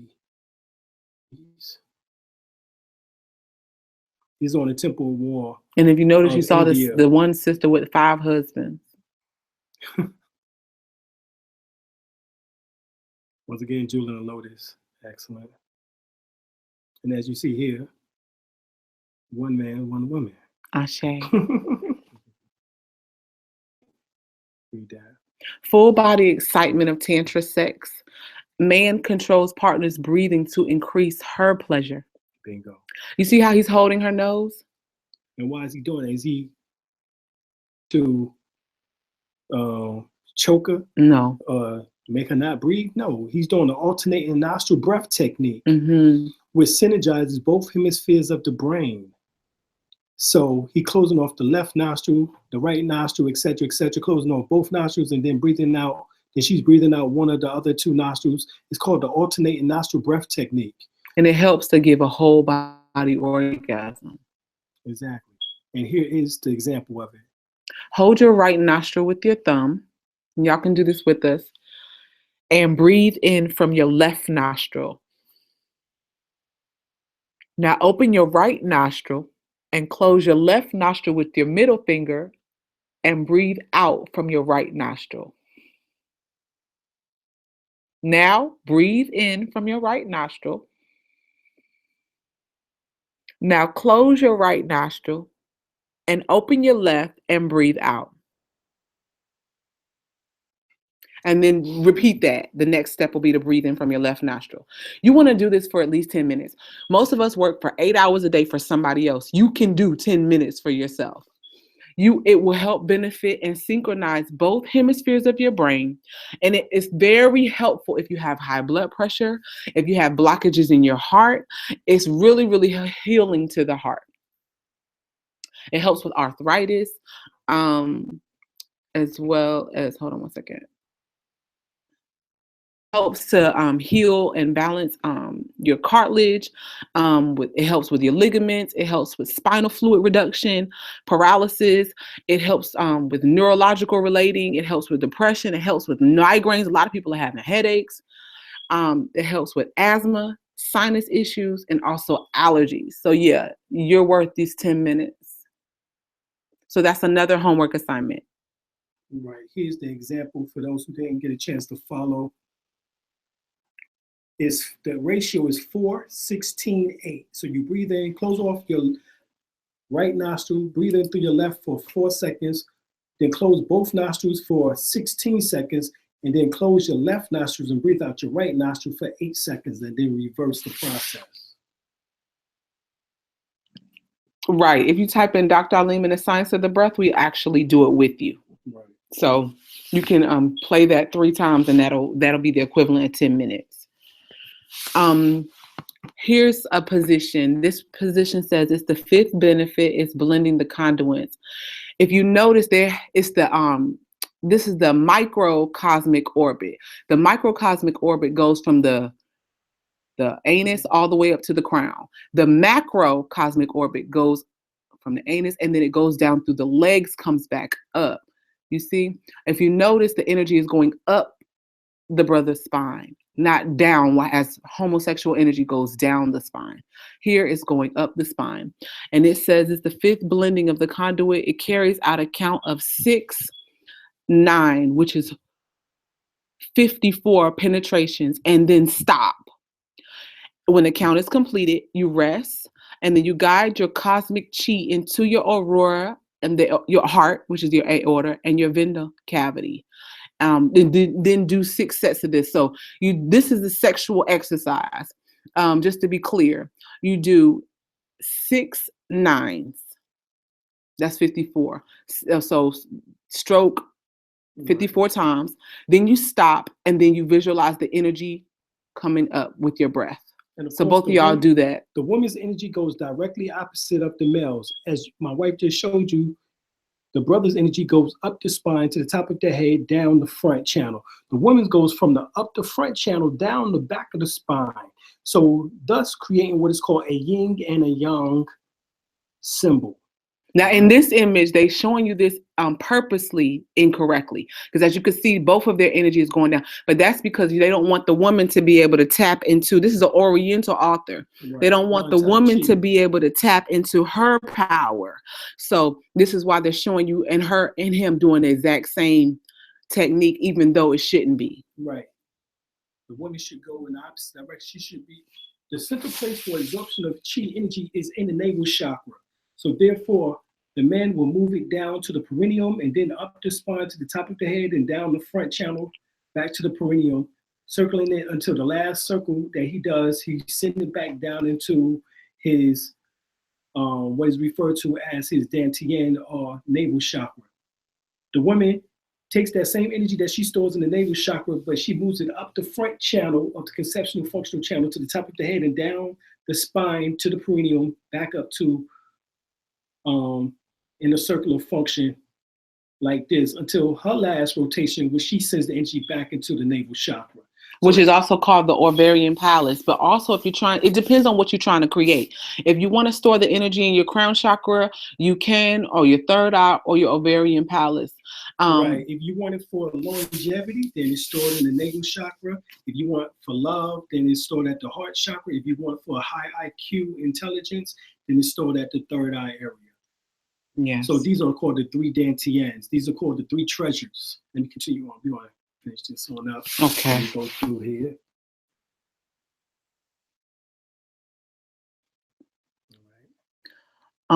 Cicada sex. The woman is on her stomach, supported by pillows, as the man enters from behind. The man is the active partner in this position, taking care not to release, and thrust in sets of 6 or 9. It promotes yin and yang, alternating to promote balance. Also, too, not only can you manifest a child through sexual act, but you can also take this energy where we're asking you to store it in. Because you have 2 wombs. The woman have a womb here, and the man womb is the uterus. Well, the woman's uterus is the uterus. The male's uterus. Womb is the Is prostate. the prostate. All right. So there's two wombs for manifestation of life. But this is also a womb, which is the brain itself, which is via the mind. So there's two ways that you can bring things to this physical plane. world. You can bring it through the vaginal, or you can bring it through the mind. So when you're practicing these tantric positions with each other and these breathing techniques, then you can manifest things. And that's what you can do. Like, write down what y'all want to manifest. Let's manifest a store. Let's manifest a balance in the world. You know, whatever you're trying to manifest, a car, you can utilize sex to do that. Right, it's called sexual magic. Sexual magic. Right. And this is a balance magic. This is the crane sex. In this position, chair as a floor, and the woman sits on his lap facing him. She does the moving, but he helps by moving her hips and her buttocks. The man practices holding back his orgasm while the woman is free to orgasm as many times as she desires. Moving sets of 6 or 9 to promote yin or yang, alternating to promote the balance. This is called dragon sex. The woman is on her back with her legs spread apart, and the man is on top, and he assumes the typical missionary position. The man moves and thrusts, but does not ejaculate. The woman is brought to orgasm as many times as she desires. In the thrust in sets of 6 or 9, it promotes yin and yang, alternating to promote balance. This is the monkey. In this position, the woman is on her back with her legs over the man's shoulders as he penetrates from the front. The woman does the moving for as long as it pleases her. And then the man withholds his ejaculation, and he moves in sets of 6 or 9 to promote yin or yang, alternating to promote balance. And then, like we showed you earlier, they'll store the energy in the third eye, in the or the heart chakra. This position, the woman is on her back, and the man holds her legs up as he penetrates her while facing her on his knees. And the man moves with a gentle rocking motion, but is encouraged, again, not to ejaculate. The woman may orgasm as much as she pleases because she has infinite energy, and her rock is set of 6 or 9 to promote yin or yang, alternating to promote balance and to promote manifestation. Fish sex. In this position, the man is on his back and the woman is on top facing him. The man does not move while the woman does. The man withholds his orgasm while the woman is encouraged to orgasm as much as she desires and moves as a set of 6 or 9 to promote yin or yang, alternating to promote balance. And remembering, you can either store the energy in these 3 places in order to manifest in those areas. This is called turtle sex. In this position, the woman is on her back with her legs bent back until they rub her breasts. The man is on his knees, penetrating from the front. This uses her legs to rub her breast, and the woman does the moving and is encouraged to orgasm as often and as many times as manifests. It's like wishes. Okay, now this is from everybody has their back to, well, she has her back to him and she's riding on him. This is called rabbit sex. The man is on his back and the woman is on the top facing away from him. And the woman does the moving and is encouraged to orgasm as much as pleases. Again, those are wishes. This is tiger sex. In this position, the woman is on her knees and hands, and the man is on his knees and penetrates from behind. Both are encouraged to move in a synchronized motion. All right, and understand is that each position has the ability in order to create a healing effect within each organ. All right. For example, the missionary has the ability in order to heal for the male. If he's put it this way, if the male is underneath the woman and the woman is on top, he can actually prevent a heart attack from happening. Because oftentimes you will hear about men having actual heart attacks during a sexual act, but it's not when the woman is on top of the male. On top of the male, blockages within the arteries can be removed by the woman stimulating him, and he's underneath, all right? And he can do some of the moving also, majority of the moving, and by doing so, he can remove heart blockages. And the same thing with the women in the missionary, all right? And being that there is a high increase of heart issues amongst the women and the men, in particular so-called Moors or Moabitises, we have the ability in order to heal ourselves by doing that, all right? By doing the women riding the man, as well as also the man doing the missionary position with the women underneath.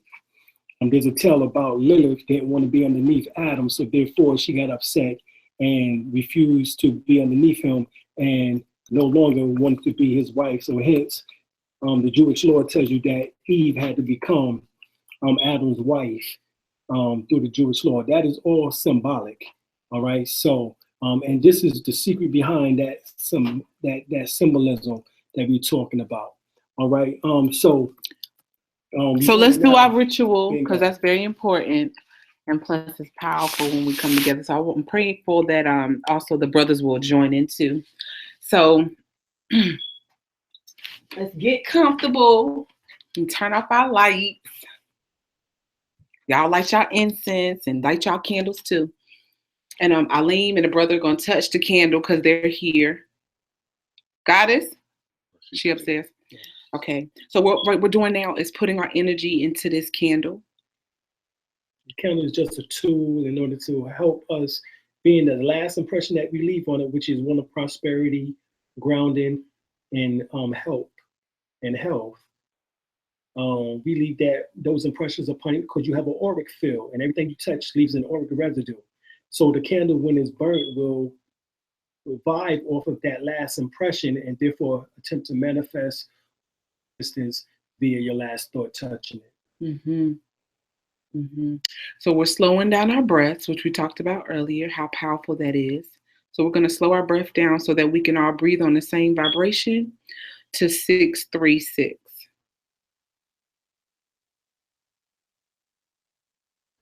Hold it for 3. And then exhale for 6.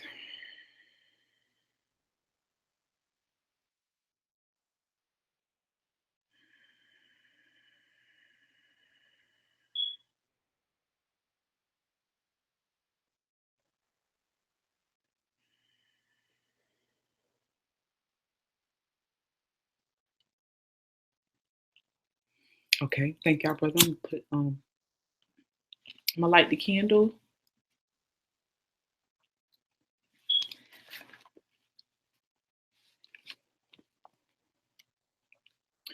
Okay, ancestors, we ask that you garb us with gold light for protection and visualize yourself standing in front of a sun.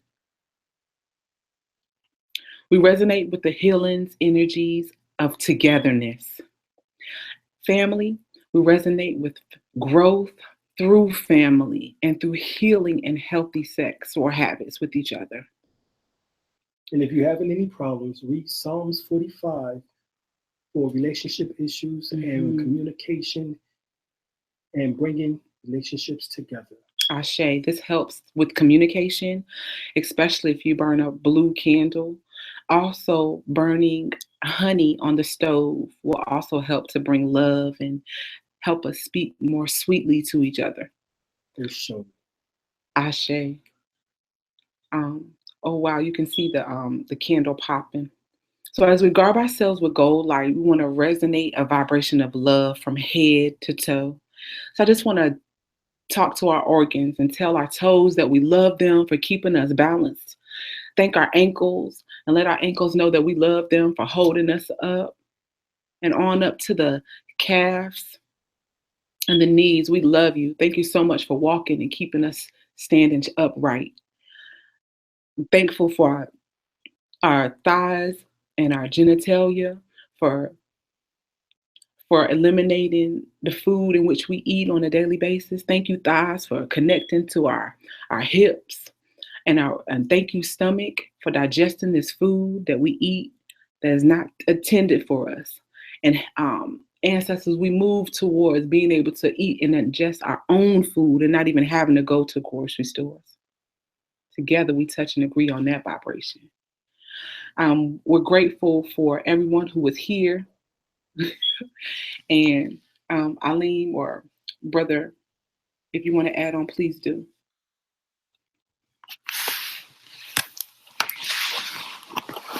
Well, it's just an honor to be here and to be amongst the living. To take these powers and to begin to manifest, begin to be the living examples of what God is. So, and teaching that to our children in ways in which we had to awaken out of these things. They will be born into an awakening. These principles are something that it only takes one generation to reverse. Mm-hmm. And we have to be the first partakers of the fruit, so to speak. The ones who say, "No more shall the father eat of sour grapes, and children's teeth be set at edge." And so we were taking these principles and these things that we've been gifted, and we're applying them to our life in every way, and then we're sharing them with one another. If you're growing your food, you know that you always have more than you can eat. I don't care if you decide to grow one tomato plant. That tomato plant is going to produce more for you than you can eat. So it's going to spawn you in a way in which makes you give. So you'll begin to look for people to bless the very things that you have manifested. Just from, we were talking earlier about doing certain things to the land that allow us to live with the land.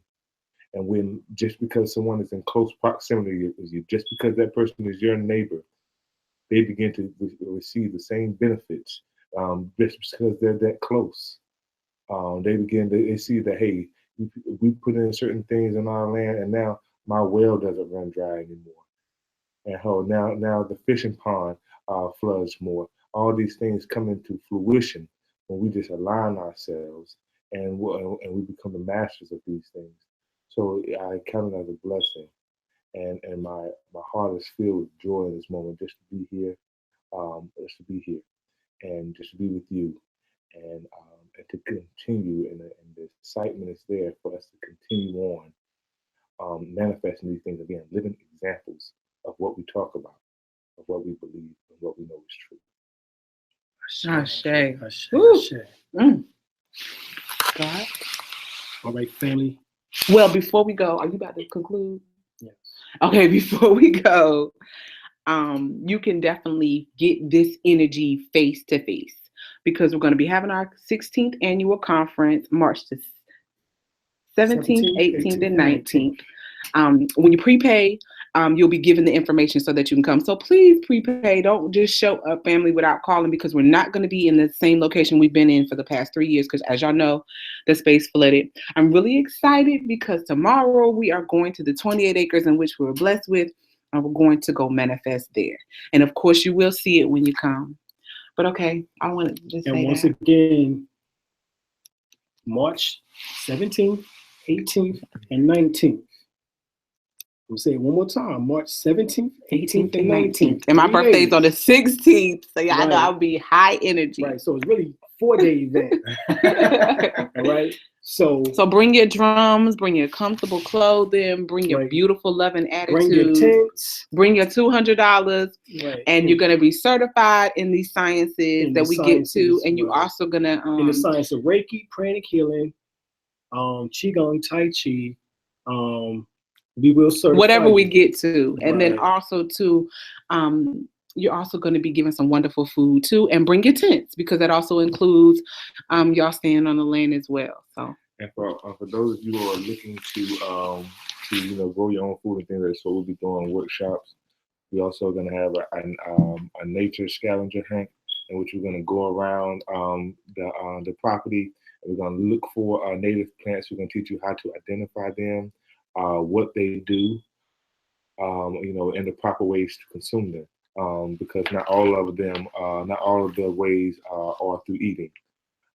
So that's something that we're going to do. So come get ready to kind of work outside and get dirty as well, because these principles of growing our own food is a must. It's a must, family. Mm-hmm. It isn't. If you think that a garden is cute, just keep living. These things are going to show themselves to be true.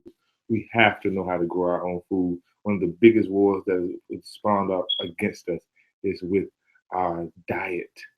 and everything is genetically modifying, because they know, just like everything that's been spoken tonight, they know that we are these divine beings. So they want to genetically alter you, so that you cannot access this infinite, eternal power. Exactly. Family, it's been 3 hours, so we're gonna let y'all go, but we really enjoyed it. Your homework. Don't forget your homework. Have sex with your mate with your eyes open the whole time. Breathe each other in and out. And get these books in which that we made mention of. Get it from us on our website, dralimel-bey.com. We have them in PDF, or either you can order them through us, because we are actually a book company. We have that going, which is called Akashic Records and Media. Matter of fact, for those who have written books, you can actually come through us and we can help you publish your book. Get your EISBN number, get also your number from the Library of Congress. All right, so as well as also get your book published. So give us a call, 910-364-9099. That's 910-364-9099. 910-364-9099, and we do help with book publishing. So give us a call. Also, too, it's okay if you don't have a mate, too, Goddess, because we talked about masturbation earlier in the video, personal meditations and different things like that. So I know you were kind of later. You came in later, but you can still go back. This show will populate into YouTube in about 15 to 20 minutes. How's energy? All right, so we out of here. And we out. We love y'all. Keep listening in. We got what? We got 8 more to go. All right. And then we'll pull our think tank together for those, and then y'all be thinking about what y'all want to manifest. Now, y'all remember the first homework. Well, all of that's going to get tied back into it. It's not even going to be a think tank after we finish these classes. The think tank is right now. On that last discussion, we're going to talk about all of the information that we have gone over for the last 11 weeks. And once we have all that information together, we're going to put it into some type of written form. All right. And then what we want to do then is distribute this information to our people so that they can wake up and gain the most formative information that they can in order to make the best choices for themselves and their family. And we want to make that essential. All right. And how we do that is by multiplying these ideas, by y'all doing it too, because y'all will need it. Right. Right, indeed. All right. So like we said, we love y'all and we out, y'all. We out, y'all. Peace.